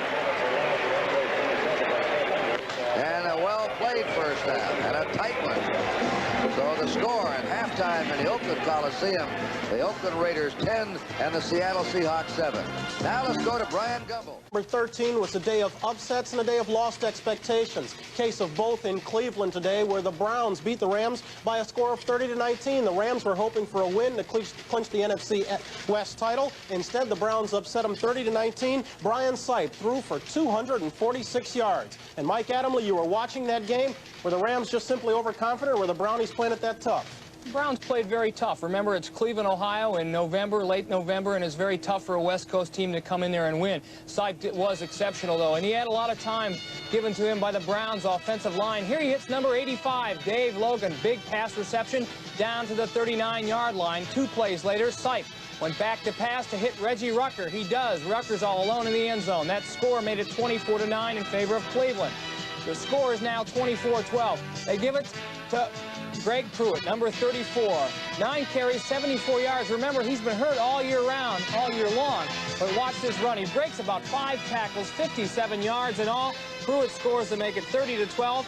Then Pat Hayden got the Rams this consolation touchdown. Here he is flushed out of the pocket by 64 Earl Edwards, 74 Mike Sinclair. Finally, he unloads this bomb to Ron Jesse in the end zone, but it wasn't enough for Los Angeles. They lose 30-19 and drop their record to 10-3. The Browns stay alive at 7-6. Okay, Mike, after a tough loss last week and 3 tough quarters in Buffalo today, the Giants finally bellied up, gave up 21 fourth-quarter points to the Bills. Bills beat them 41-17 as Terry Miller rushed for 208 yards and 2 scores. The Jets had no such problems coming off a tough defeat last week. They took their act to Miami today and handed it to the Dolphins 24-13 as Matt Robinson threw for 258 yards. And Mike, we knew all along that Matt Robinson could move the offense, but the Jets defense actually chased Greasy out of the ball game today. Bob Greasy threw 3 interceptions. He usually doesn't do that. In fact, he went into the game as the league's leading passer, but he had some problems. Matt Robinson was the man, though. 17 for 26, and this guy was the man, too. 85, Wesley Walker. Here he hooks up with Robinson for a 41-yard pass play. Greasy did throw 3 interceptions, and one of them was to number 59, third-year linebacker Bob Martin. He rumbles all the way down to the 4-yard line before Leroy Harris knocks him out of bounds. Later in the fourth quarter, Robinson got the Jets an insurance touchdown, make it 24-9 with this pass to Wesley Walker in the end zone, and the Jets win a big one. The first time they've swept Miami since 1969, which incidentally was the last time they were in the playoffs. Okay, Mike, 2 weeks ago, the Atlanta Falcons beat the New Orleans Saints when they scored on the last play from scrimmage. Would you believe they did it again today? They beat them 20-17 when Steve Bartkowski threw a touchdown pass to Jim Mitchell on the last play from scrimmage of the game. Bartkowski threw for 266 yards on the day. In Green Bay, the Vikings and Packers played for first place honors in the NFC Central today, and at the end of 5 periods of play, it wound up 10-10. That's the NFL's first tie in 2 years, when the Vikings, last one was the Vikings tying the Rams 2 years ago by the same score of 10-10. And Mike, there was a lot of defense in that ball game. Both Dan Meyer and Mark Holm missed field goal attempts in the overtime. It's also the only 3rd time since overtime was instituted that an overtime game wound up in a tie. Now both teams are 7-5-1. Defense was the name of the game, as you said, Bryant. Watch Tarkington here. He gets off the hook as he always does, but he throws a ball that he probably should not have thrown right into the hands of number 60, John Anderson. Referee said he was in bounds when he caught it. In the second quarter, 3rd and 9 situation, David Whitehurst got the Packers on the board, first with this pass to number 80, James Lofton, which was good for 24 yards, and then Turdell Middleton took it in 2 plays later to make it 7-3. Regulation time wound up at 10-10, and neither field goal kicker could convert for either Green Bay or Minnesota. San Diego, Kansas City. San Diego was 6-6 going into this game, and they needed a win. They did not get it. The Kansas City Chiefs shut them out 23-0. Great Chiefs defense and good offense. They had problems getting started, though. Mike Livingston was sacked here for 22 yards in a loss by Leroy Jones. They couldn't kick a field goal, but they came back later in the second quarter with the score 3-0. Livingston goes to the air and finds Henry Marshall in the end zone. That made it 10-zip. And then in the fourth quarter, Livingston went back to pass and hit number 80, Larry Dorsey, in the end zone to make it 17-0. 2 Jan Stenerud field goals made it 23-zip. The Kansas City Chiefs make Marv Levy happy, and Don Coryell goes back to San Diego, wondering what in the heck has happened to his Chargers. Very, very tough team to figure, the Chargers. The Chicago Bears played it like the old monsters of the Midway today. They did it with defense and rushing the ball. The Bears got 8 sacks to beat Tampa Bay 14-3, and Peyton and Harper combined for 249 yards on the ground to get the job done. The Philadelphia Eagles stopped the St. Louis Cardinals winning streak at 4 with a 14-10 win, and in the process moved their record to 8-5. They are still in contention for a playoff berth. New England against Baltimore at the half. The Patriots at 9-3 are out in front of the Colts 21-7. The Colts today had to start Troop at quarterback, and Mike, for a while there, it was a ball game before the Patriots started to assert themselves. Powerful club. Yeah, a lot of big plays, especially when the Colts and the Patriots get together. 2 long interception returns, as we see right here in these highlights. First quarter, Colts ball, 3rd and 1 on the 29-yard line. Mike Haynes intercepts this Billy Troop pass on the 3rd play of the day and runs it in for a touchdown to make it 7-0 New England. Later on in the first quarter, 3rd down and 7 to go, ball on the Patriots 11. Grogan went back to pass. It's intended for number 81, Russ Francis, but 44, Lyle Blackwood picks it off. Last year, he was the leading interceptor in the AFC Conference. That made it 7-7. Patriots ball now 2nd and 9 on the Colt 23. Grogan back to pass. Harold Jackson in the end zone. 21-7 at halftime. New England over Baltimore. Okay, Mike, also at half the game, we've been watching the Oakland Raiders out in front of the Seattle Seahawks 10-7, seeking revenge for that 27-7 loss a few weeks ago. Cincinnati, Houston at the half. The Oilers on top 14-10. Mike, let's switch down to you. Earl Campbell has broken the rookie record for rushing. We're going to see his run of about 6 yards that broke Don Woods' record that he'd set back in 1973. Cincinnati got on the board very quickly. Ken Anderson, 3rd and goal situation, finds Don Bass from the University of Houston, number 84 in the end zone, to make it 7-0. And then here's this run I was talking about. A little more than 6 yards, too. First down carry, and Earl Campbell continues his fine work. It was 10-0 at this point when Cincinnati did not score. Houston came back with 2 Dan Pastorini, or a Coleman run and a Pastorini touchdown pass. Okay, Mike, so at the half, it stands Houston 14, Cincinnati 10. Both teams are back, and we're ready for a second half. With Oakland ahead 10-7, Jim Zorn getting his arm warmed up. Number 10, that's a reserve running back, Benjamin. Zorn has not had the success today that he had against Oakland and Seattle. He's had a contained pass rush against him. They're not going in there wild on him. And also he's had a linebacker shadowing him.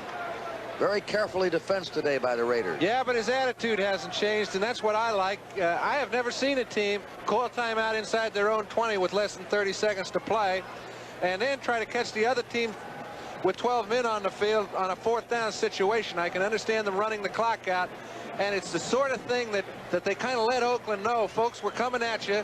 If you give us the ball, we're not trying to hold on to it. We're trying to put it in the other end zone. They've been very effective doing it. Their guys are after this football game. They would love to do something that very few teams can ever claim they've done. That's beat Oakland twice. They are giving it their best shot, and Oakland is ready to play them. The last team to beat the Raiders twice in the same season, San Diego. That was back in 1965. Start the second half. Ray Guy will kick off. And that was at, I remember that little old field, Frank Yule Field, the high school field, the last year they played. Since the Raiders have moved into this Coliseum, they won 67, lost 12, and tied 2 at home. Ray Guy will kick it off. And it hit Crawford in the face. He's up to the 20, finds a hole, runs it out to the 30. What started out as disaster turns into a pretty fair kickoff return for Rufus Crawford, where he's down by Harold Hart. I've seen several of those kickoff returns when the back fumbles the ball, picks it up a little late. It kind of destroys the whole rush coming down under the kickoff. The last time it happened just before the half, put them in a hole. This time they almost broke it. The time of possession has been a little over 18 minutes for Oakland in the first half and a little under 12 for Seattle. They must contain the ball longer in order to really put it to Oakland. Zorn, the quarterback. Smith Testerman, or This got to be a running screen. back. It is a screen. It's to the tight end Sawyer, a tight end screen, and he's out to the 41-yard line of Seattle, where Mike McCoy, the middle guard, trailed the play. Sawyer's down. Mike McCoy has a big job to do today. That's to handle all the little sprint draws when Zorn is rolling out. It's to handle Zorn on any sort of a quarterback draw. It's to survey the area, try and pursue on screens. They don't care too much about the pass rush. He has been in great pursuit all day long, been very responsible for a lot of big plays that the Raiders have made today. And as we see John Sawyer down on the ground, he was down, John. He's up. Now John Yarno is left on the ground. Number 51, the center from Idaho. A fine young center, second year. They're attending him. Let's take a look at the lineups while we're waiting here. That's the backfield starting the second half. Same one that opened the game for Seattle. Their wide receivers, McCullum and Largent. Sawyer, the tight end, who just caught that pass. And there's the offensive line. And right now, Yarno is on the turf, injured, the center for the Seattle Seahawks.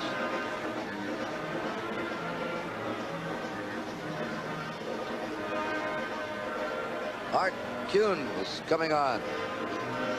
well, you know, John Yarno has been hurting a little bit, Kurt, the last couple of games, and Rome mentioned that he was playing above most people's level, however, far below his own.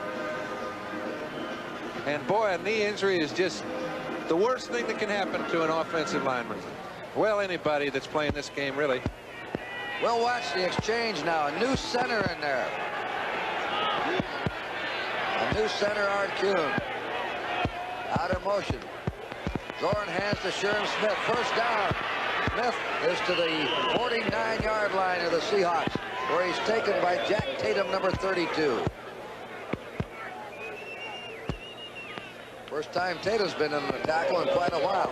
Three-man front with Tuzak, McCoy, and Sistrunk open the second half for the Raiders. Henrik, young Rod Martin playing in place of Monty Johnson, Willie Hall, Phil Villapiano. Both outside linebackers have been playing well in the first half, and they have to really make the job of Lester Hayes and Monty Jackson at the corners easier. It helps Tatum and Phillips. Zorn rolling right. They pass to Testament. Incomplete this time. Charles Phillips right there with him. It'll be second down for the Seahawks on their 49-yard line. Yards rushing. Number 42 is back. He led the Seahawks 16 yards. That yard he was first down. Whittington had 46 yards to lead all the Raiders. Due to technical difficulties, the sound portion of your program is temporarily impaired. It is not your set. Please bear with us. We're working on it.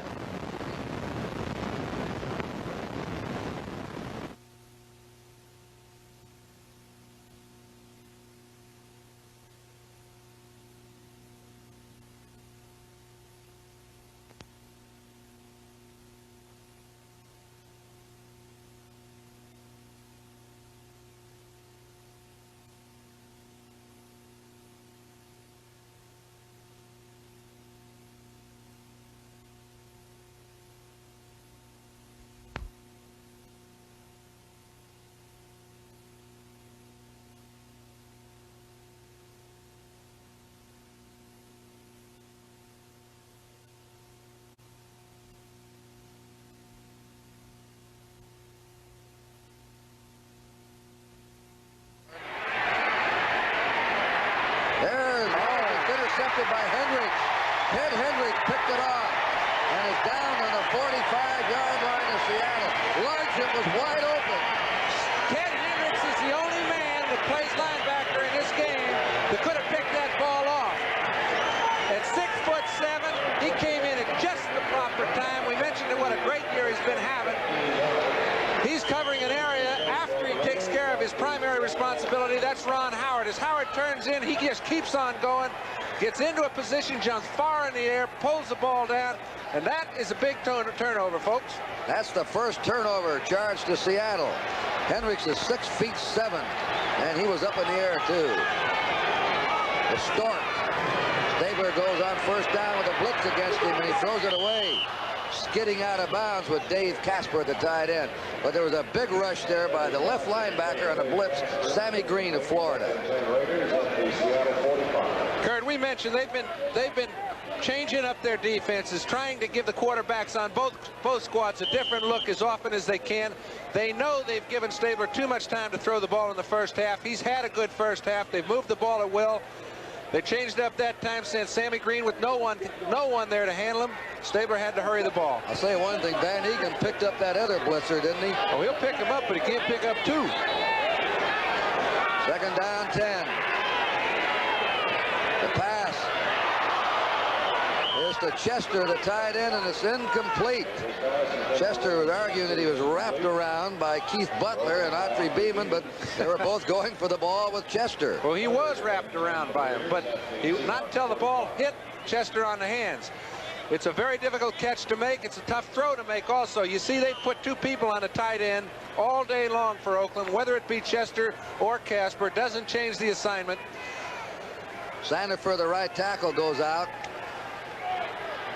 Cronin is a fourth linebacker in the game. 3rd and 10, the Raiders on the Seattle 45. Now Keith Thompson's in there as a nickel back. 3 wide receivers for the Raiders. The pass to Branch, he can't hold on to it.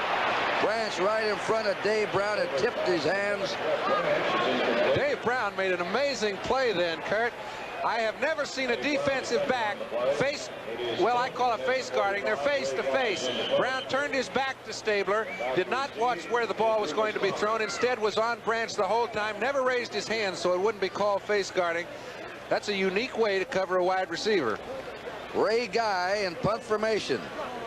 Guy has placed 19 of his punts inside the 20-yard line this year. He kicks them high, he kicks them long, and now he's becoming a placement expert. Next thing to be kicking him to the moon. This one wobbles down to Rufus Crawford on the 8, to the 10, to the 15. And Crawford's up to the 18-yard line where he's down by Derek Ramsey, a rookie tight end from Kentucky. Timeout. Seattle will take over. Our score remains Oakland 10, Seattle 7.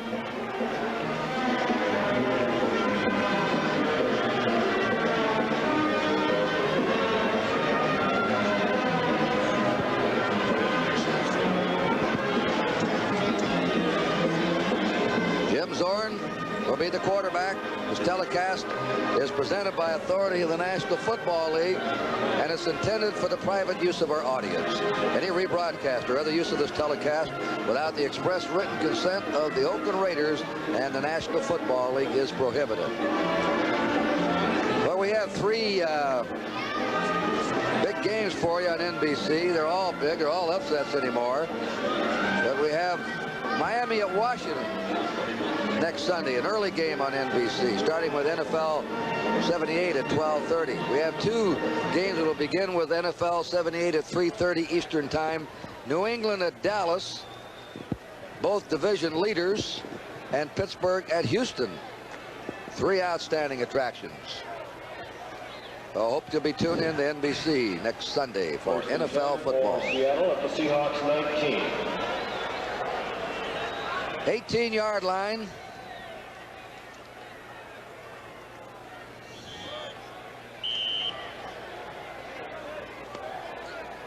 Kurt Gowdy and John Brody here in the Oakland Coliseum as the Seattle Seahawks come up. Duke Ferguson is a wide receiver in place of Sam McCullum. Zorn hands the ball to Sherm Smith. Smith stopped on his 25. John Matuzak rode across the field with him and dropped him. Sherm Smith has 7 carries, 28 yards. The Seahawks have not done too much on the ground today. They have not. However, since the second half got underway, Kurt, they've run the ball 3 times. They've picked up 4, 5, 6 yards a crack. If that's an indication, they could get some of that ball control they know they need. Larkin is spread right. Duke Ferguson to the left. Second down, 3. Hendricks may be offside. Left linebacker was coming. Sherm Smith took the ball where he was hit by Sistrunk and Martin. Looked like from here that Hendricks may have jumped. Offside against Oakland. We've had very few penalties in the first half. Seattle penalized twice, 15 yards. Oakland 4 times, 40 yards, mostly holding. Now New England's out in front, 28-14. Bill Troop just hit Ron Lee. Offside, 83, defense, first down. It was on Hendricks. And that'll give the Seahawks a first down on their 30. It's ironic how many times you catch the really outstanding defensive linemen and linebackers offsides. They almost get a feeling and a sense of when that quarterback is going to call for that ball, and they do get caught on occasion. Rabel's in as a wide receiver. Running out of the eye, Zorn will throw. His man fell down over there. Sam McCullum got up, couldn't get to the ball, number 84. Second down, 10. Monty Jackson was covering the play for the Raiders. Second and 10. The report on the center, Yarno. The report on the center, Yarno, a sprained knee. And Yarno probably will not return to this game. His place has been taken by Art Kuhn at center. Second down, 10. There's Mr. Kuhn. Line of scrimmage, Seattle 30. Jerem Smith. Oh, he's going to go down. Back on the 21. Ted Hendricks there, making up for the offside. So he's made 2 big plays there defensively in the 3rd period. Ted Hendricks made that play because John Matusik stuffed the whole right side of the Seattle Seahawk line. Take a look at here. Testament's trying to block on Matusik. Matusik just pushes him about 4 or 5 yards in the backfield. Nobody was able to get to Hendricks, and he pulls him down for a big loss. It is 3rd down and 17. Norm Evans goes in, replacing Steve August at right tackle. Rabel on the field. 3 wide receiver attack for Seattle. Going deep to Rabel, over his head.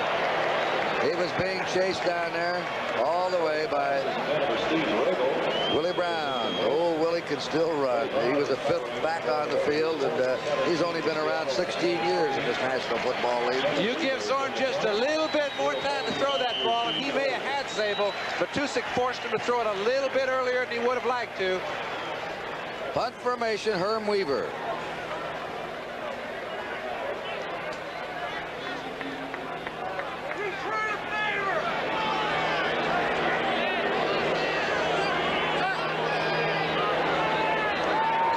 The safety man. A beautiful kick by Weaver. Golsey drifting back to his 25. Out of the 30. And he's down there on the 32, 33-yard line. Steve Rabel was covering the punt on top of him. And we're going to have a timeout on the field. 11:15 to play in the 3rd period. It is Oakland 10, Seattle 7.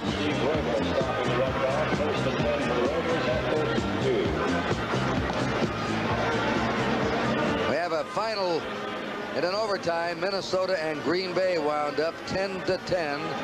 Chester Markle missed a 40-yard field goal with 21 seconds remaining. And John, that's the first regular season overtime since '76 tie, when LA and Minnesota wound up in a 10-10 tie. And Minnesota should be thankful to have it, because if that game had gone 59 minutes and 50 seconds, it would have been 10-3. So it was a big game for Minnesota, keeps them right in the race. And we're looking at Otis Sistrunk, Mike McCoy, and their other cohort, John Matusik. Those 3 guys have played a whale of a ball game.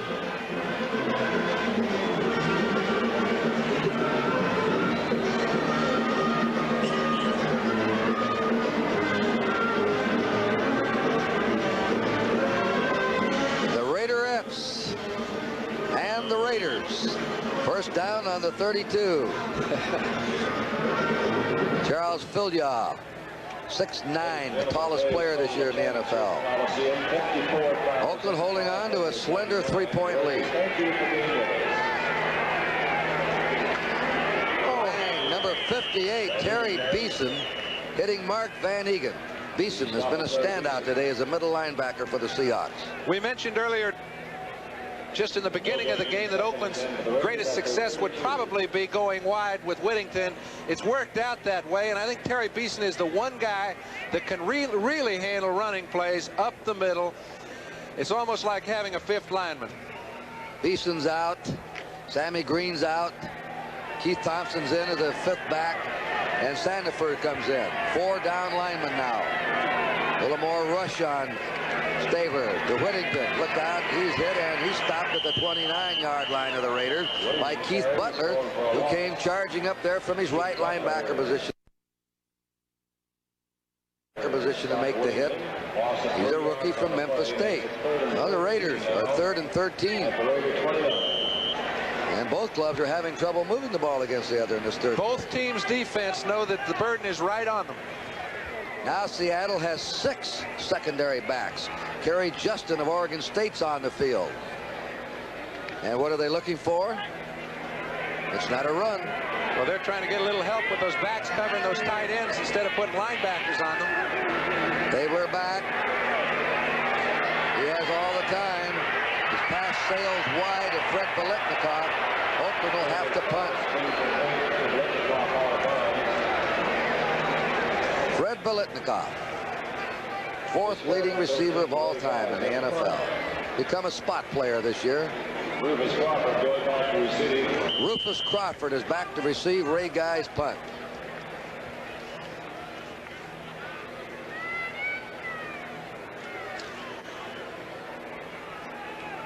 Ray had an average 29 yards, which is way down for him.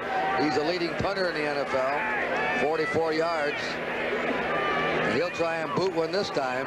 There's a flag drop, and he shanks it. He hits it on top of his foot, but he gets a roll on it to the 31. Crawford's up to dropped to the 37 of Seattle by Pete Banasak. So we had a flag dropped at the line of scrimmage when the kick went away. And in all defense of Ray Guy also, Kurt, that 29-yard average includes a block punt.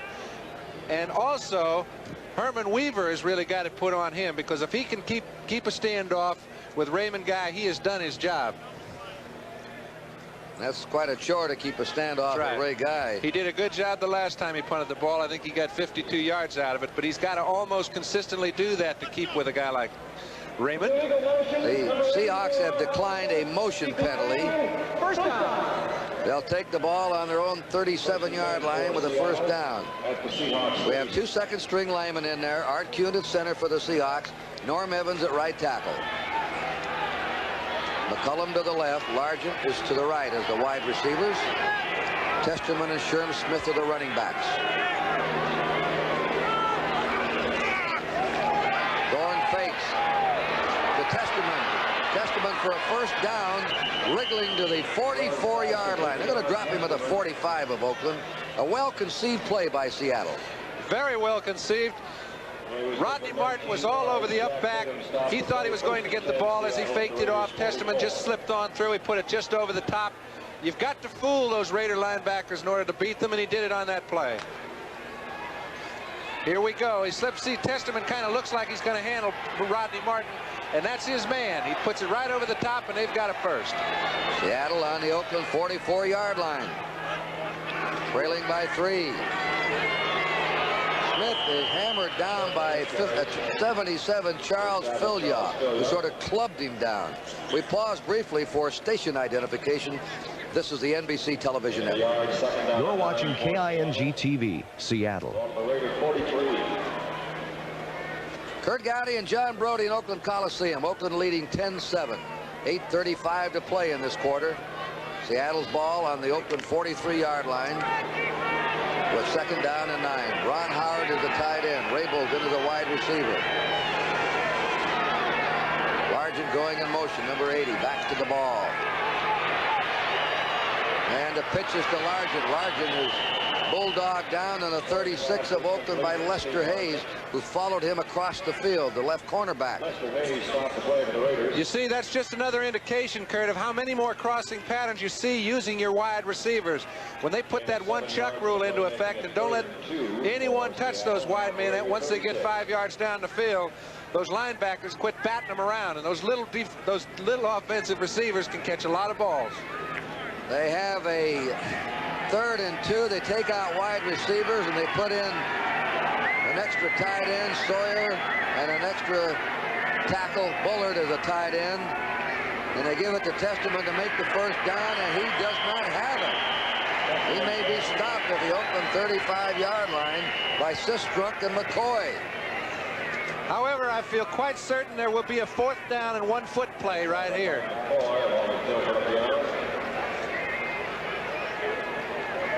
4th down and a foot to go for Seattle on the Oakland 35. Seattle has 41 yards rushing today to 99 for Oakland. Seattle's a gambling club on 4th down. They even went for it deep in their own territory. 4th and inches and made it in the first half. Crowd roaring, hold him. Testament. And he may be stopped again. I think he fumbled, and I think Oakland recovered. Then Hendricks gathered up the ball. Hendricks on top of it.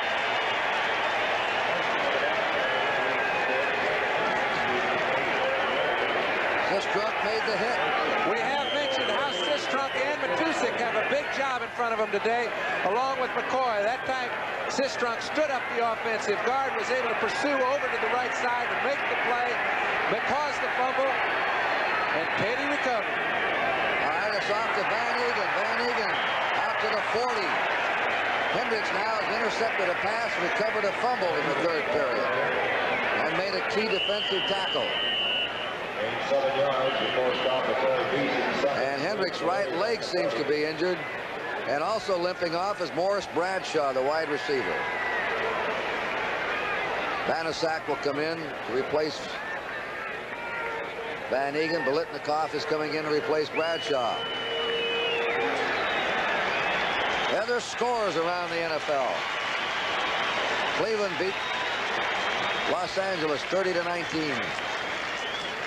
Buffalo walloped the Giants 41-17. The Jets upset Miami 24-13. This is 2nd down and 2. Banaszak hitting straight ahead, a yard, and that's it for the veteran. Atlanta over New Orleans 2017. Same score both games against New Orleans. That's a tie. They played in overtime. Green Bay missed a field goal of 41 yards with 40 seconds to go, and it wound up a 10-10 tie. And they're tied for first place in the Central Division. Kansas City stopped San Diego's 4-game winning streak.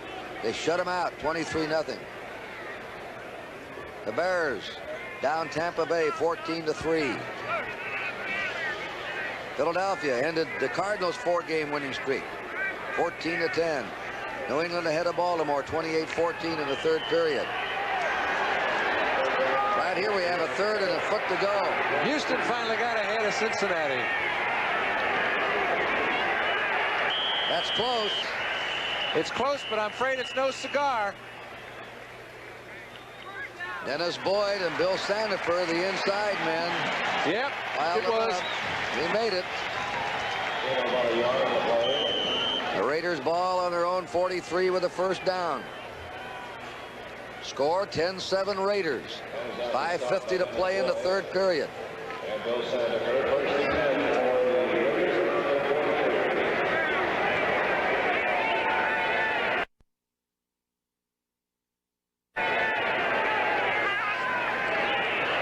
Stabler looking. There's his man wide open. Whittington was trying to make the turn, the pivot to go upfield, and knew it. He committed the sin of not catching the ball first. Because he had run an excellent pattern, Kurt. He got down on Terry Beeson, took him about 12, 13 yards down the field, came back, was in perfect position to pick up a long gainer. Those are the kind of stop drives. He's replaced by Harold Hart, not as a punishment, but to get something new in the game. Van Egan has had his bell rung, a little dizzy, they say, but he should be back. The figures on Ken Stabler. He's 0 for 5 this period. 3 of his passes have been dropped by receivers. This one's to the sideline, and there's a man that doesn't drop him. Fred Biletnikoff. He's a bit short of a 1st down. Freddie made a mistake that he very rarely makes. I do not mean it would have been easy for him to pick up the 1st down. However, he made a miscalculation of about 3 feet, that kept him from making a first down, put the ball about 2 feet short of him. As you see, look, he thinks, whoops, now he's in, now he can't get back to the first down marker. 3rd down and a foot to go. Oakland on the Seattle 47. 3 tight ends. Bankston, Chester, and Casper for blocking power. And they stop him cold. Banasak stopped short of the first down. Terry Beeson led the charge up front. There's the injured center Yarno going into the locker room on crutches with a sprained knee. They'll measure anyway. Didn't appear to have it. They don't. They're a half yard short. 4th down and a half yard to go. When it's 10-7 and you've got control of a football game and their defense is stuffing Seattle's offense right now, I think it's a good play. Ray Guy will come in the punt. Rufus Crawford dropping back as a single safety. 5:19 to play in the 3rd period.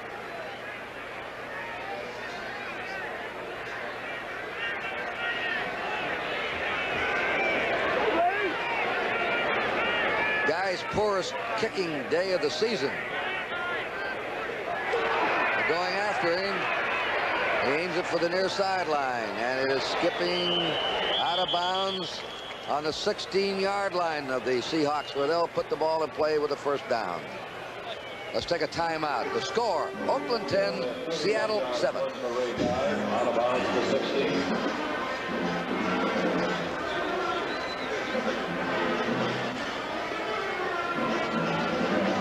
The Grand Prix of Bowling, Sunday, December 9th on NBC, 4 to 6 Eastern Time, 1 to 3 Pacific Time.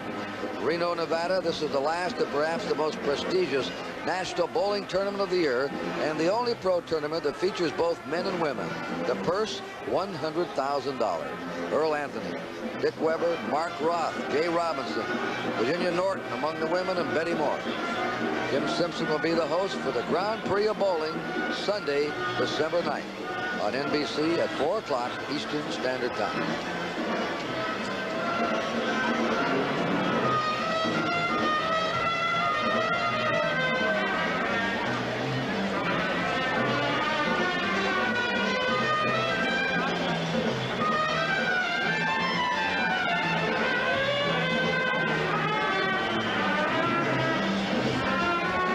Seahawks ball, 16-yard line, first down. We've had a scoreless 3rd period. Now they spread that backfield of Testament and Smith. Testament with the ball. And he gets about 6 or 7 yards as he rolls out to his 22-yard line, where he was met by Willie Hall and Charlie Phillips. Let's give him 7 on it. 2nd down, 3. Ron Howard in at tight end, replacing John Sawyer for Seattle.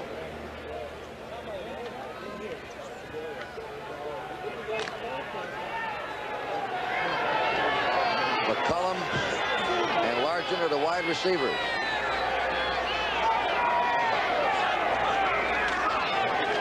There's a rollout by Zorn. He's hit and down. All right, you notice, Kurt, when they try to pick on somebody, they usually try to pick on Villapiano. If it's some sort of bootleg, they know he's a very impulsive linebacker. However, as of the last 3 or 4 games, he seems to have stopped all that stuff. He's handling his area to the utmost, and he brings Zorn down before he can get outside. Bill Villapiano injured his knee last year, has come back there, wanted to prove to everybody that he was physically able, and so was running all over the field chasing everything that moved. Now he's settled back down, is playing his zone position there. It is 3rd down, 9, 5 secondary backs on the field. Willie Brown's out there. Zorn will throw for the first down.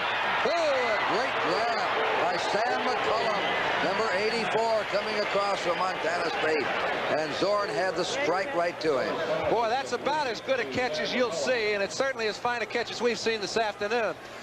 it's one thing to catch a ball going through the air, but he's very liable to catch Jack Tatum, who's coming the other way.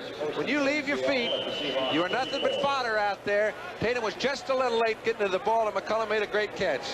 We didn't have two left-handed starters opposing one another in any game of the World Series this year, but we got one in a football game. Zorn against Stabler. And Zorn just fired for the first down. 10-7, Oakland ahead. Zorn comes out of that pocket, 35, 40, and he's down on the 40-yard line by Ted Hendricks. He hurt Oakland. He's hurt a lot of clubs coming out of that pocket. However, this is the first time he's been able to go up underneath the pass rush all day. Generally, when he gets in trouble, he finds a way to get free. Today, however, McCoy, Sistrunk, Matusik, they've been standing around waiting for him at the line of scrimmage and still able to put a pretty good pass rush on Zorn. That was the first time he's broken free for about 6.5. John, up at Seattle, he ran 6 times for 63 yards against the Raiders. That last play gained 6 for the Seahawks. They're on their 40-yard line with a 2nd down and 4.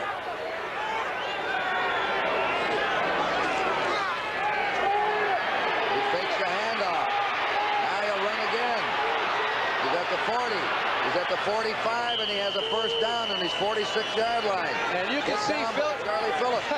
Phil Yaw, Matusik, McCoy, all those three are back there putting their fist on the ground because Zorn's pattern has been destroyed 2 plays in a row. However, on the 2 plays, he's picked up a first down, kept Seattle's drives alive, even looking for a little help.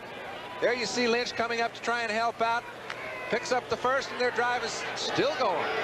They're on their own 46 with a first down. 1:25 to go in the 3rd quarter. Oakland ahead by 3. Back he goes again. A short one out to Smith, 50. Smith knocked down just short of the Oakland 45 by Ted Hendricks. Well, he's been very effective throwing to his deep receivers throughout the season. Oakland, as a retaliation, has put their linebackers into the deep secondary. This is the first time that he's thrown short to a back, both backs crossing each other, forces the linebackers to come up and make the tackle late. Could be effective. He may do more of it. Testerman's off the field, and Al Hunter, number 24, replaces him. 2nd down, a short yard to go. Sawyer getting over there on the right side. A strong right with a tight end on the right. There's Al Hunter, and he has a first down to the 38-yard line. Oakland got a little help. Oakland got their 12th man on the field. Got the official into the act. He still picked up 7. You can see pretty good block at the point of attack. Left tackle, Bebout. However, nobody's on the official, and he brings him down. Number 89.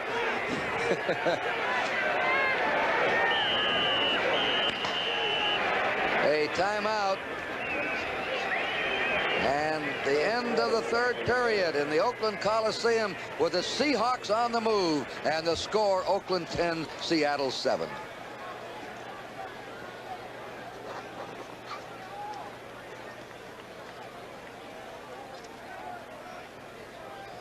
This drive started on the Seahawks 16-yard line. And here's the man that's led it, running, passing, getting some help. Brilliant catch by Sam McCullum. Some good running also by Al Hunter. Al Hunter, Testerman's caught a short ball, picked up some good yardage. Sherman Smith's done a fine job. He's using everyone, and he needs to use everyone. This isn't like the game in Seattle, where Oakland had prepared for Jim Zorn, but they still figured themselves to be a much better football team. Seattle is not going to sneak up and get by anybody any longer. They know everything they get, they deserve. They're starting to pick up chunks. This is the 2nd drive they put together in the 2nd half. However, the first one came out with no points with a turnover by Hendricks. They're moving the ball pretty well now. It does 2 things. Puts them in scoring territory and keeps Oakland from getting the ball. The 11-year-old winner hails from Reading, Ken Schenberg. Our 12-year-old winner comes from Hanford, Mario Salas. We enter the fourth period. Kurt Gowdy and John Brody in the Oakland Coliseum with the score 10-7 Oakland. We had a scoreless third quarter. The Seattle Seahawks have now marched 46 yards, sparked by number 10 down there on his knee, Jim Zorn, running and passing. They'll have a first down on the Raider 38. This crowd is getting anxious here now in the Oakland Coliseum. They don't like the looks of things. Smith and Hunter are the running backs. That's Al Hunter. Hunter, who weighs 195, has inside power. They use him a lot on third down plays, and he can get that first down for you. He was tackled by Otis Sistrunk. Right after this game, coming up will be the Sperry NFL Report. The ball is spotted on the Oakland 34-yard line. The Seahawks with a 2nd and 6.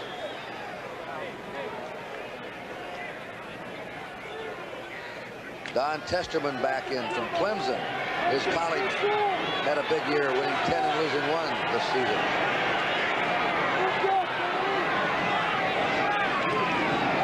There's the rollout. Passes to Testerman. Testerman is ganged up on by Phillips. Willie Hall, 2 men in the secondary, brought him down on the 31-yard line of the Raiders. And you have got to be alert to handle a back coming out of the backfield like this. Zorn wastes very little time in coming to Testerman. Short fake to Smith. He puts the ball there. Testerman picks it up, and in trying to elude Willie Wood, he doesn't even see Phillips, who gets him just past the line of scrimmage. This is a third down and a short 3. Houston ahead of Cincinnati now in the third quarter after they were trailing 10-0. There's that deep handoff, and Smith has the first down. Or close. It looks like I thought he had it. I think it looks like a first. You notice the deep handoff to Smith out of the eye or wherever he is back. Zorn comes back deep, and Smith looks for the hole and then goes. Well, you've got to. There are a few holes, and very few today for either side. But in order to find them, you must have the option to go off your offensive lineman's block. Being 6-7 yards deep, it gives you an opportunity to do this. It looks as if he's got a first down by about 2 inches. However, he just missed it by an inch. Short by an inch. They moved that ball back on him. He extended the ball out there when he was hit and dropped down.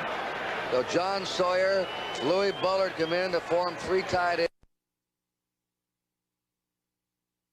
ends. Al Hunter's in the backfield.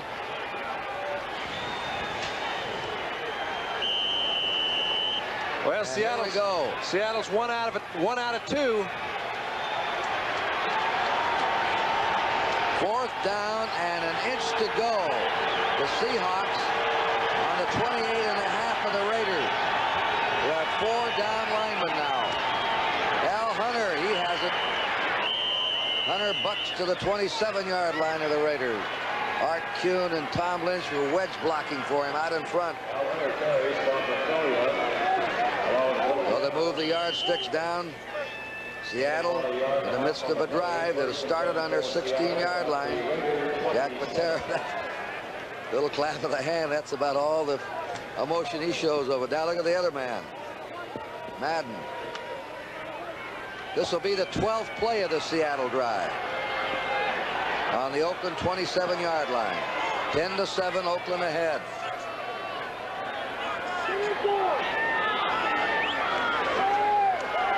There's the fake to Smith. Zorn is throwing wide open. Largent, touchdown. Largent for the score. That's just as good a pattern as you can run.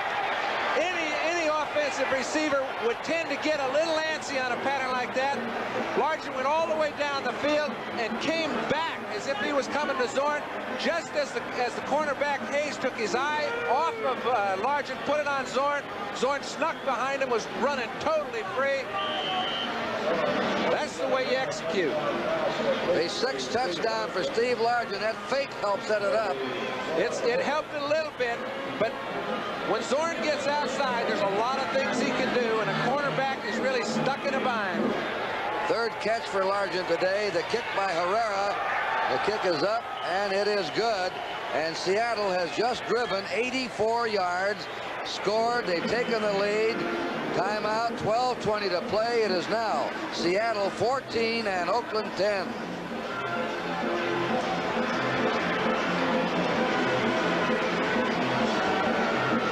And they're over there congratulating Largent and Zorn. Largent really was open, his 6th touchdown pass of the season. They should congratulate Largent. Listen, Zorn executed it. He got the ball down there, but all 28 quarterbacks in the National Football League could have completed that pass, and that had to be very well designed. Now, you find situations when you can use a play like that. It's a first down. It looks like it's a ball control situation. Largent goes down, comes back, then turns around and goes into the end zone. That's a beautiful pattern. Largent, not drafted high, the 8th round out of the University of Tulsa, number 80, now has 922 yards of pass receptions this year. Where do you find them? Well, they're around. Just look hard. And then let them play.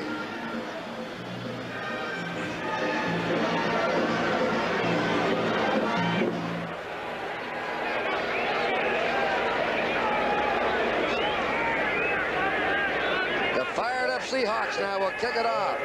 They have taken the lead, 14-10. A 12-play drive of 84 yards. Brilliantly maneuvered by Jim Zorn, the quarterback. He is something, this kid. There's the kickoff, a squibbler. Rolling around, fielded by Hart on the 12, up to the 20, 25. And is pulled down on the 30-yard line. He's hit there by Kerry Justin, number 26.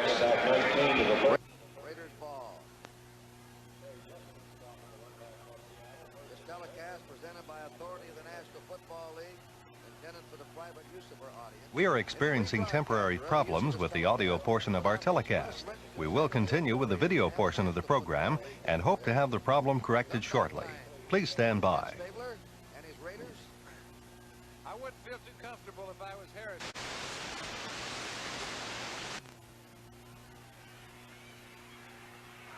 Oh, he's down. Fumbles the ball. Bill Gregory circled in back of him and hit him, number 77.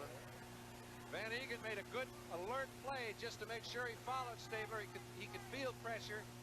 Stabler goes back. He's trying to get downfield. He's very well covered by his receivers are well covered by the secondary. He's got enough time. Nobody's open. The door is closed. A pickup of 7, but they're short of 15 for a first down. But most of the patterns, Kurt, you'll notice for Oakland are designed to go 15, 16, 17 yards, not 20 or 21 or 22.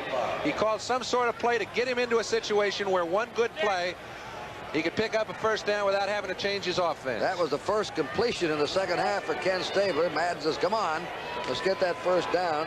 Keith Simpson replaces Sammy Green, a linebacker. Simpson's a secondary back. And 3 wide receivers on the field for the Raiders. They're trying to blitz Stabler, so he has to roll. The pass is caught for a first down brilliantly by Dave Casper. Boy, that's a beautiful play because Stabler got hit just as he threw. He threw it right in the area that Casper had to find. He was forced out of the pocket. This is something you very seldom see with Stabler. It could have been by design. I happen to think it wasn't. Ernie Price puts good pressure on Stabler, throws him down just as he threw it. Casper's got a first down, and their drive's alive. We understand some of the West Coast stations are having transmission problems. The NBC engineering crew is working on it. We hope to correct it as soon as possible. First down, Oakland on their 45. They're behind in the game, 14-10. The pass sideline. Bradshaw held on to it. His forward motion stopped on the 45-yard line of Seattle.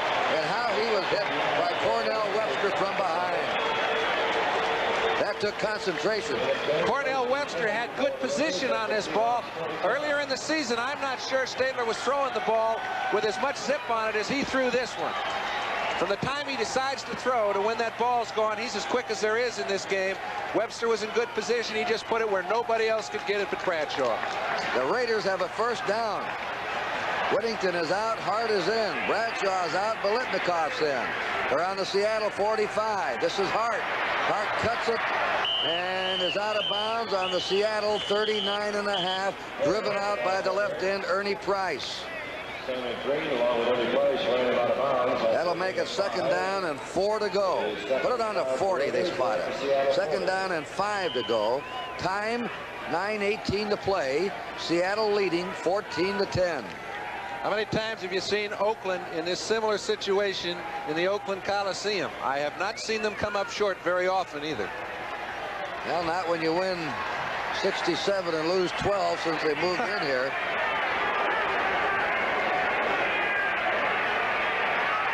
Taylor's pass pops out of the hands of Branch. That's about 3 that Branch has dropped today, right in his hands. Branch seems to be having a little trouble with his footing out there. He started to run just a little bit before he got that ball, trying to put a maneuver on the cornerback.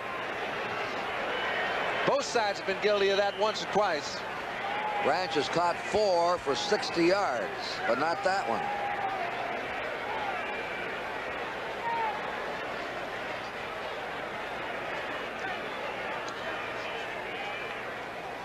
All the fans that are just joining us, we're here in the 4th period in the Oakland Coliseum. This is Kurt Gowdy and John Brody. Oakland is behind. Seattle just drove 84 yards to score. 3rd and 5 for the Raiders. The pass, and knocked down, falling down on the 25 is 81 Bradshaw. They were trying to get the ball to him, and he went down under his own power. Kerry Justin played them very well. They were in a 5- or 6-back defense. You must, in order to get those receivers as they get off the line of scrimmage, stick with them. He stuck with them like a shadow and forced him to change his route 2 or 3 times. That's too many. The young Seattle Seahawks are trying to do something no team has done to the Raiders since 1965.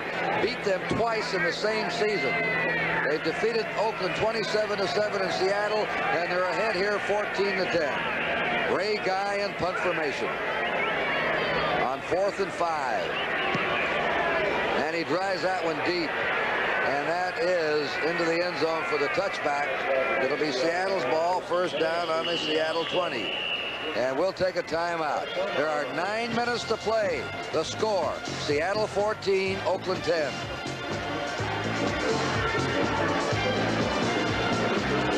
And just a reminder about those games coming up next Sunday on NBC.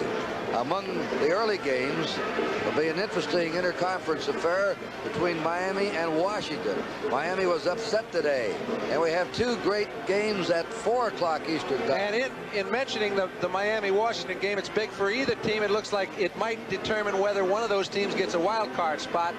And not only that, now we've got New England and Dallas. It looks like both those teams could be champions of their respective conferences. Then we have Pittsburgh and Houston. How long has Houston been wanting to crack at Pittsburgh? Well, they beat Pittsburgh in Pittsburgh. They were behind today, Houston. They went ahead of Cincinnati. If they hold on there, they'll be 9-4. Pittsburgh plays here in San Francisco tomorrow night. And I think both teams might have been looking a little bit ahead. You know, they're both playing 1-11 football teams. They know they've got a big game next week. You must remember to win the one you're playing.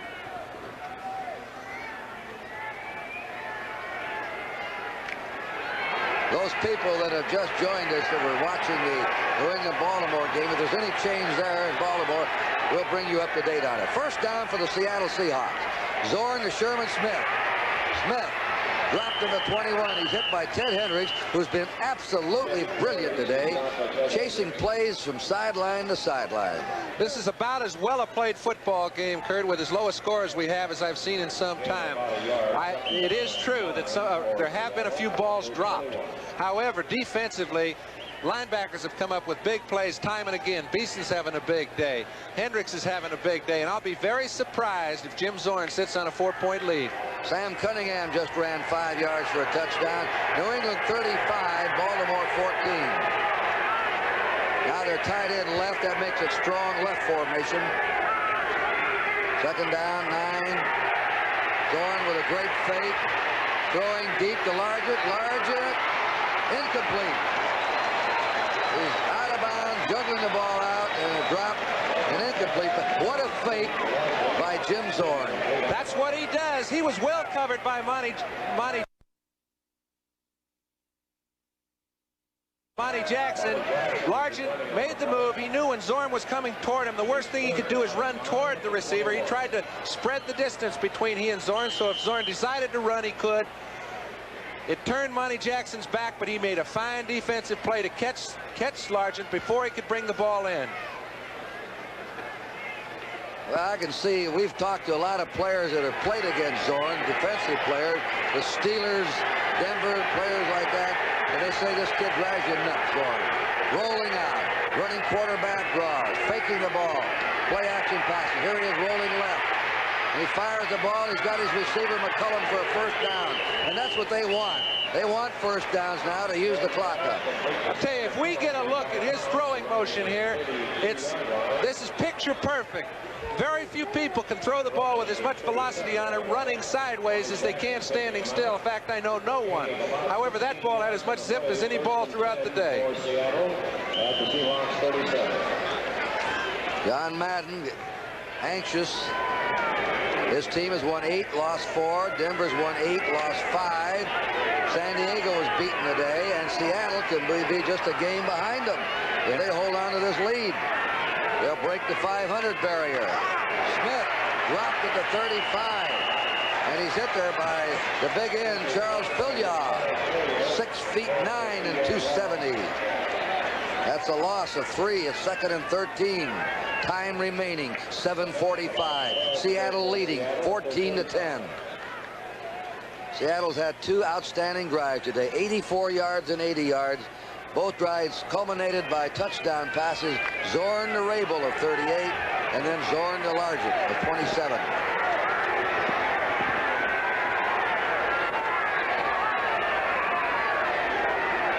Second and 13. Smith. 2 or 3, and that's all. Rod Martin in there. John Matuzak, 72, the left end. It will be spotted on the 38-yard line of the Seahawks. 3rd and 10. Coming up right after this game, the Sperry NFL Report. They'll have all the highlights, details of what happened today around the NFL. Seattle 37.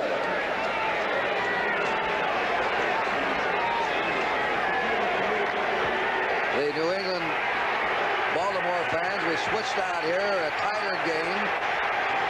We'll keep you abreast of the New England score in Baltimore. New England leading 35-14. Zorn on 3rd and 10. Looks the field over. It's hit by 76. Mike McCoy. McCoy deflected at the line of scrimmage. The veteran of Notre Dame, his 9th year, comes to the sideline. And I think going into the game, Mike McCoy knew this was the biggest game he's played in the last couple of years. He's been used sparingly. He's come in since Dave Rowe was removed. This is the best game he's had. He's made 4 or 5 individual tackles. He has allowed nobody to run the draw on him. He's kept Zorn from going up the middle, and he's forced big turnovers. Punt formation for Herm Weaver.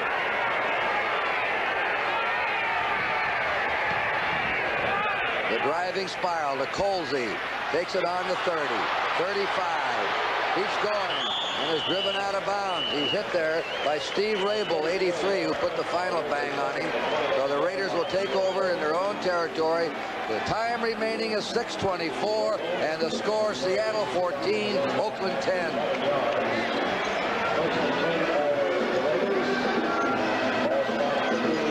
Kurt, you know, neither team has been able to make any yardage running the ball. It almost looks as if they need bayonets to get anything going out there. Both sides, defensively and the interior line, have ruled the line of scrimmage throughout this second half. Now, you would imagine they could run the ball at least a bit on either side, since both teams are throwing the ball so effectively. So far, it hasn't come to pass. Don't forget the big fight, the Sports World Special Edition, Saturday, December 2nd. Matty Parloff against Marvin Johnson. Parloff from Yugoslavia, 122. Lost 1, had 1 draw. Johnson's a powerful, punching 24-year-old, and that will be on Saturday, December 2nd, NBC Sports World. A special edition starting at 4 o'clock Eastern Standard Time.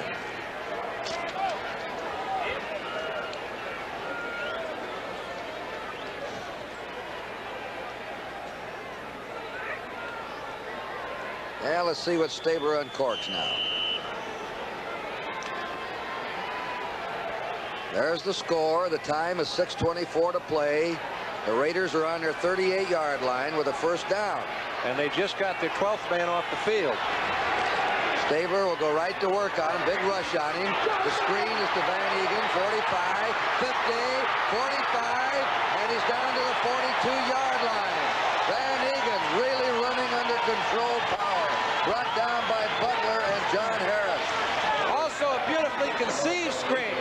This time when they called Van Egan's number, he was definitely home. You see, he's slipped Ernie Price into the backfield. That's the key. They got the defensive end.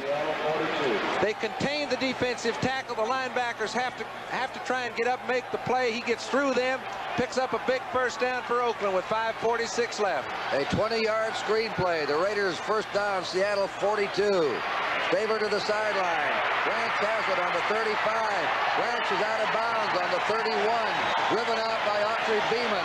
The 5th catch for Cliff Branch today. He didn't drop that one. Well, Kurt, Reggie Jackson sitting up here, and he said if our receivers drop any more, we may have to make a designated hitter out of a few of them. So they're hanging on to those, and this is the critical time of the ball game. And when Reggie says our, he may not be with the Oakland A's anymore, but I know he's been a Raider fan for a long time. That's why he's here. First down, Raiders trailing 14-10. They're on the Seattle 31. Stabler trying to pull one of his pack and come from behind win. He's going deep to Casper. He's there. Touchdown, Casper. How many times? I'll tell you. It's almost like it's a script. The man stands back there and waits till there's 5 or 6 minutes left. He obviously knows the ball game is just getting underway because Seattle's liable to do the same thing. But here comes Stabler trying to split the zone, get the attention out to the sideline. He gets Casper down in between 2 defenders, and that is a sure catch. This is the 5th catch of the game for Casper. Last year he caught 46 all season long. Look at him grab this one deep for a tight end, a deep pattern, and Oakland has grabbed the lead back again. But Seattle, there's the 50th reception. Don't go away, folks. I think there'll be more. A kick by Earl Mann. David Hummel spotted for him. Long ways to go yet, 5:29. And the kick is no good. A field goal can wipe it out now. Earl Mann. The point. Timeout in Oakland. A little seat squirming time with the score. Oakland 16, Seattle 14.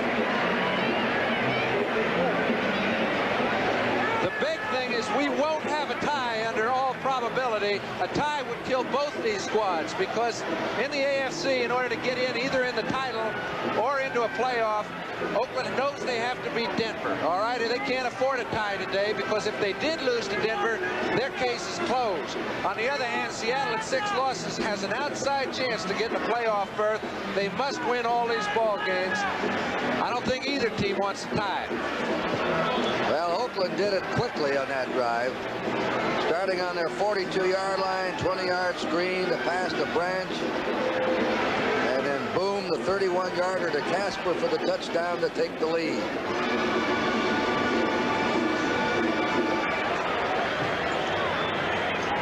The Oakland defense now will be out there trying to stop Zorn and his attack.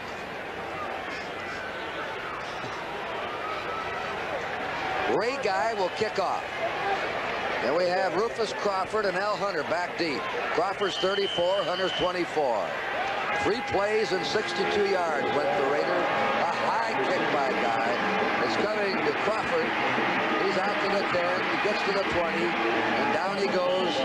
Snowed under by black-shirted Raiders. On the 24-yard line, John Huddleston led the charge for the Raiders. Remember next week, big doubleheader, Baltimore and the Jets, Miami at Washington, early game.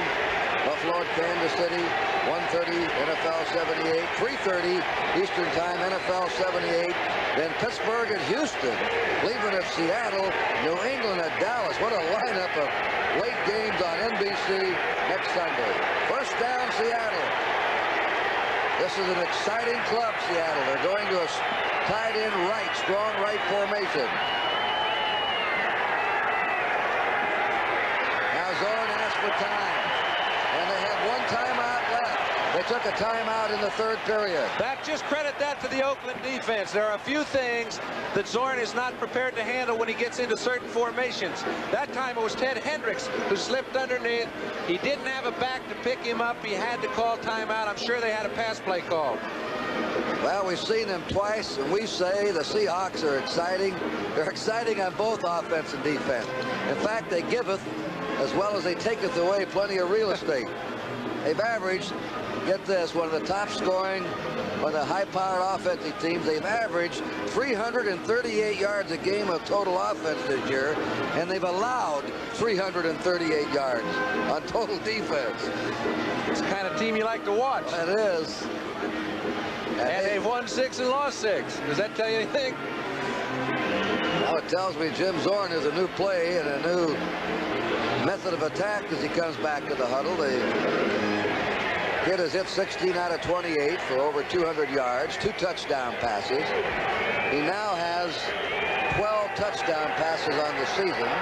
Roger Staubach is the leader after 12 weeks in the NFL with 20 touchdown passes. Bradshaw had 19 touchdown passes. First down, Seattle. They're trailing by 2. They're on their 24.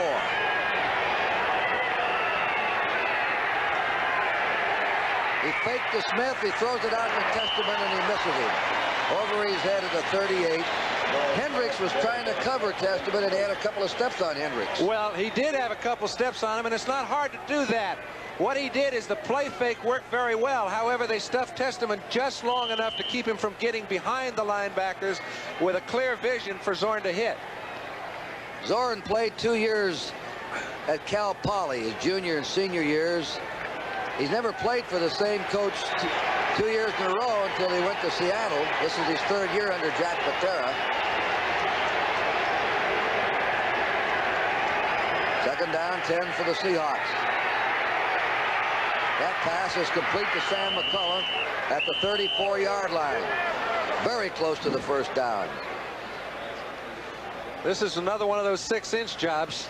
Zorn's pass complete to Sam McCullum. First down, they say. Seattle on their 34. Time remaining in the game, 5 minutes. 5 to go. 16-14 Oakland. And Oakland, the Oakland win leaves them 9-4, a game ahead of Denver. A Seattle win would put Denver and Oakland in a tie at 8-5 and put Seattle 1 game behind them at 7-6. And somebody that's now 8-5 is going to lose a couple games of their last 3.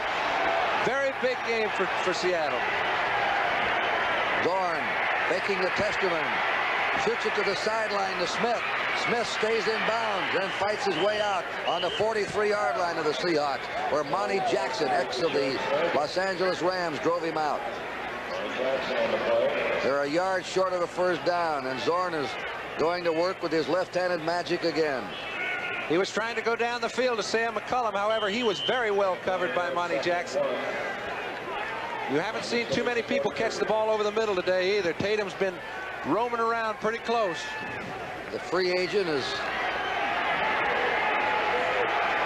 quite a leader. Second down, a foot to go. And there is encroachment on Sistrunk unless he was drawn off. We've had only 1 penalty in the second half. Sistrunk leaned over and touched the offensive lineman, but he may have been drawn off. He was. Otis Sistrunk drawn off by a false move on the center, Art Kuhn, who's playing in place of the injured Yarno. 35-14 in the 4th period. New England over Baltimore. New England on their way to their 10th win against just 3 losses. False start, number 61, offense, second down. Well, it could be anybody in there. However, this one happened to be on Tom Lynch. Lynch, the left guard.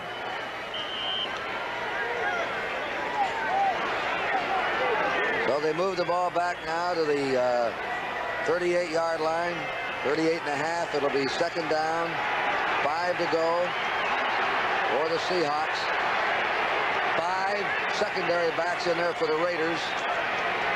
Villapiano faking a blitz. He's not coming. Look at this. Keeps the ball, and he's hit down by Villapiano on the 40-yard line.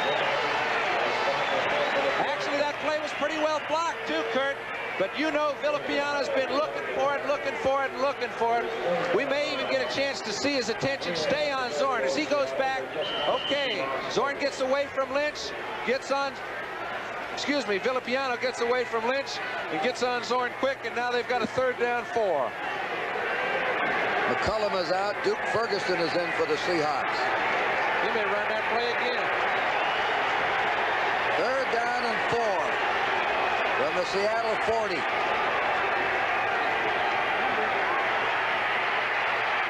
Out he goes to Testament over his head. Willie Hall was chasing Testament. Hall, the linebacker. 4th down and 4 for Seattle.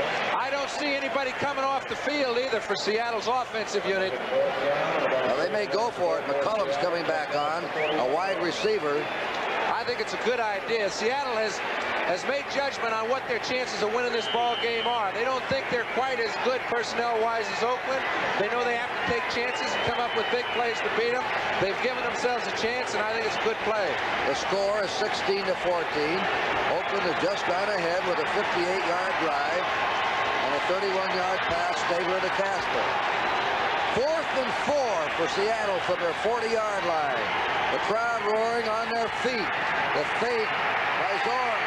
Zorn throws. Knocked down by Lester Hayes, the young cornerback, who came all the way across the field. And is he excited? Well, he's got good reason to be. He knows he was fooled, and he was really fooled when they scored their 2nd touchdown by Steve Largent. This time he had about a 30-yard area to cover. He covered it. Zorn threw a good pass, however, all for naught as Lester Hayes came in and broke it up. Nobody likes to be the GOAT when you come out and be the hero. Came over there, followed McCullum on the crossing pattern across the field. So the Raiders stop them and take over just short of the Seattle 40-yard line. And the time now is 3.5 to play. Oakland leading 16-14. Stabler to Van Egan. Van Egan at the 40. Rumbles to the 35. Bumped out of bounds by John Harris. He has the 1st down.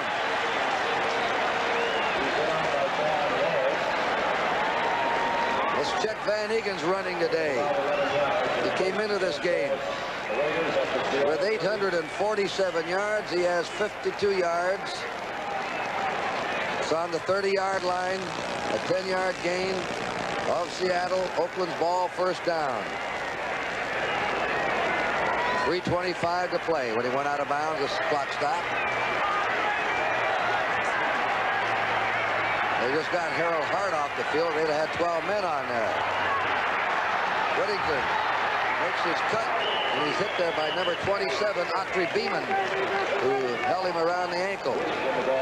Stopped him on the 26-yard line, a 4-yard gain for the rookie Whittington from SMU. And now Hart replaces Whittington. Mickey Marvin may be the best 2nd-year lineman in the game of football, but Steve Sylvester has come on and really filled his shoes admirably because he's come out and led plays, allowed Whittington to pick up yards, time and again running wide. He's been able to get on those contained men, those strong safeties and cornerbacks. He's done a fine job. There's your time moving. 2nd down, 6. That's Harold Hart.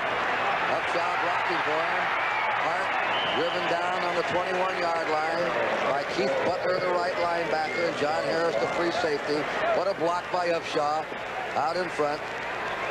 Just run behind the numbers to the left, 63 and 78. And they're doing it now. They've been doing it for years here. And we have 2 minutes. We have 2 minutes and 38 seconds to go. When I look in that huddle, nobody looks too comfortable, however. Well, they knew they were going to have a real test today. It's on the 21 of Seattle. Oakland now would like to move in and grab another score and try and sew this up. Stabler's going to throw. Pass is wide open. And it's deflected. He didn't to him in time. Casper was wide open in the end zone. And they got the ball to him late. Beeman recovered and slapped it away. I think what happened, Kurt, is Stabler saw Casper out there so alone, he just wanted to make sure he hit him. And Dave Brown came over from his corner position, made a good play on the ball, and almost picked it off. Banasak replaces Van Egan. 2:33 to play. 16-14, Oakland ahead. You're telling me they're going for this 4th and 1. 4th down and a yard to go. Making a play out of Seattle's book. And they do not have it. Harold Hart sort of got tripped up there. And a stop. Seattle holds. And the Seahawks have a chance now. And all they want to do is work within field goal range. Well, they have, you know, Oakland has put themselves in a second-guessing position because a three-pointer by Errol Mann would have put Seattle out of a field goal opportunity to win the ball game. Now they are definitely in one. They must have felt that Errol Mann's either his leg is hurt or something. And we want to welcome all the new fans that have just left the New England-Baltimore game. We're here in the last 2 minutes, 27 seconds. This is Kurt Gowdy, John Brody from Oakland. A wild finish here. Seattle trailing by 2. Jim Zorn fires, completes it to Steve Largent, his wide receiver. The top receiver in the American Conference has caught another one. He's caught a touchdown pass today. And the ball will be spotted down at the 26-yard line of the Seattle Seahawks. Time stop, 2:18 to play. Both coaches, arms crossed. Jack Patera. Somehow Jack Patera reminds me of Raymond Floyd, the professional golfer, with a little more serious face. It is 2nd down, 4 to go for the Seahawks. They have 3 wide receivers on the field. Rabel, Largent, and Ferguson. Great protection. There it is, to Rabel. A little bit behind him. Ball is behind his right shoulder, and he couldn't hold on to it. And the action level is extreme right now. Rabel, just after he missed the ball, got hit. Neither of the defenders could tell whether he caught it or not. He was hit there by Phillips and Tatum, who were jackknifing him in that open area. And boy, the going gets rough in that middle, as we've mentioned. Both Phillips and Tatum are exceptional hitters. Rabel did beat them both to the ball. However, once it left, you all be careful. They're working on Steve Rabel, who played his college ball at Georgia Tech. He has caught a 38-yard touchdown pass today in the first period. Let's review the scoring. For those of you who were not with us earlier, 80-yard drive by Seattle in the first period was capped off. A 38-yard pass, Jim Zorn to Steve Rabel, 3:41 to play. 7-0 Seattle first period. Oakland came back. A 43-yard, 7-play drive. Van Egan plowing over 4 yards out. The point was good to tie it. Then with 1:03 to go in the first half, a 26-yard field goal by Errol Mann made it 10-7 Oakland at the halftime. In the third period, scoreless, and now we have other fans joining us from the Cincinnati-Houston game. And a pass with 12:20 to play in the fourth period of 27 yards from Zorn to Largent put Seattle ahead, and then Oakland came roaring back on a 31-yard pass from Stabler to Casper. Same old Oakland story. Right down the field, they swept 4 plays, 58 yards to come from behind and take the lead. And they're still working out there on Steve Rabel, the receiver. Jack Patera looking out. Hopes his boy's not injured. That's Herrera, the field goal kicker, behind him.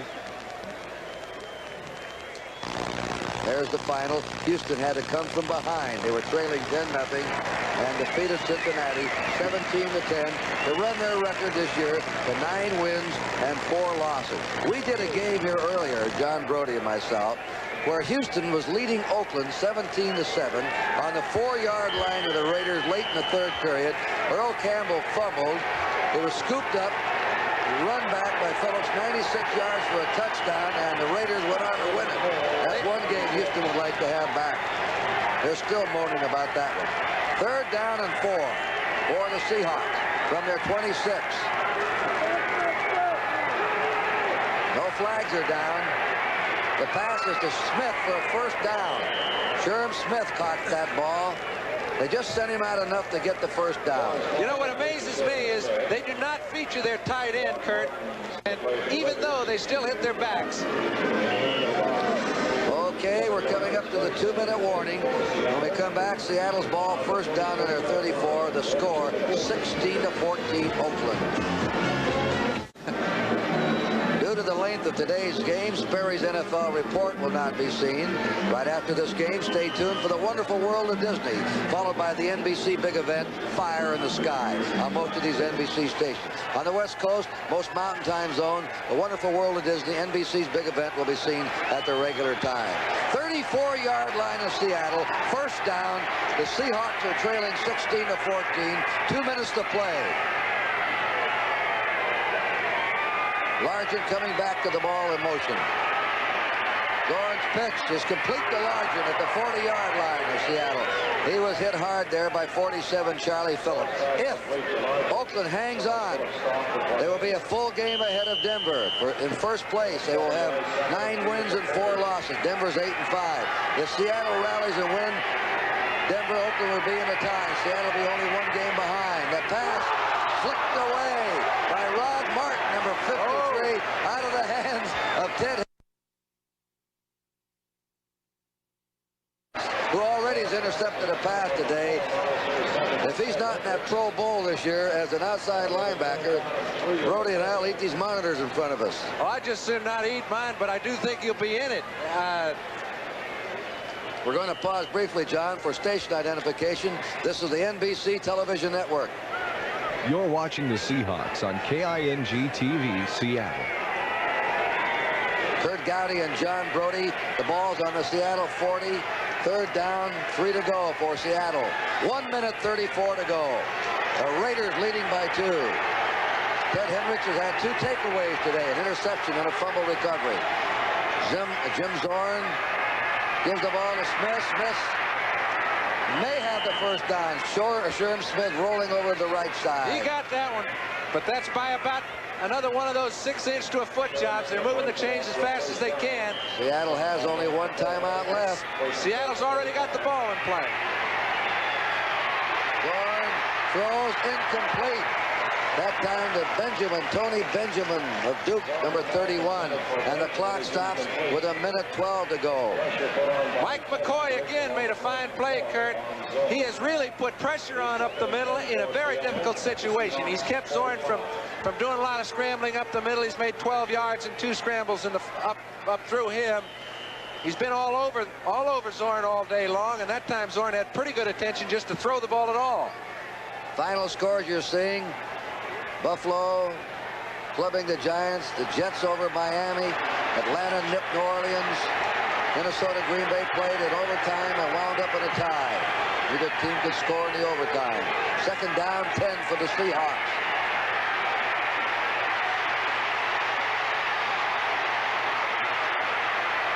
There he got a 1st down.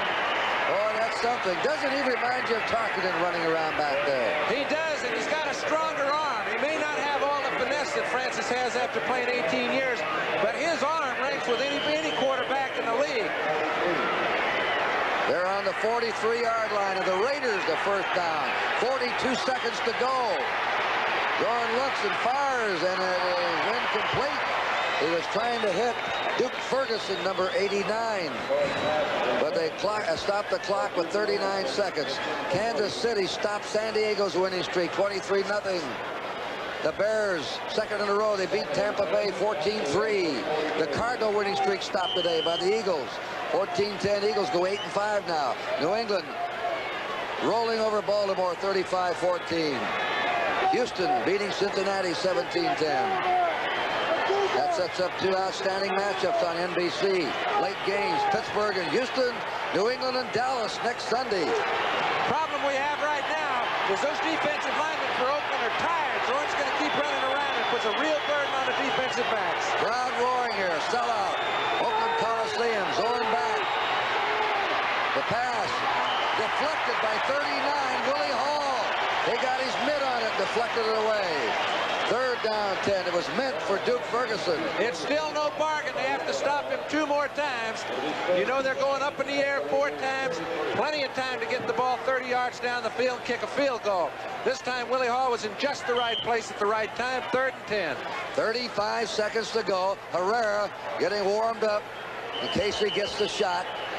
Jim Zorn today is 22 out of 42, 254 yards, 2 touchdown passes. A player that was not even drafted and now has developed into one of the bright young stars of the National Football League. You never know. You can't open their heads and look at their hearts. Now Zorn's asking for the big crowd to quiet down.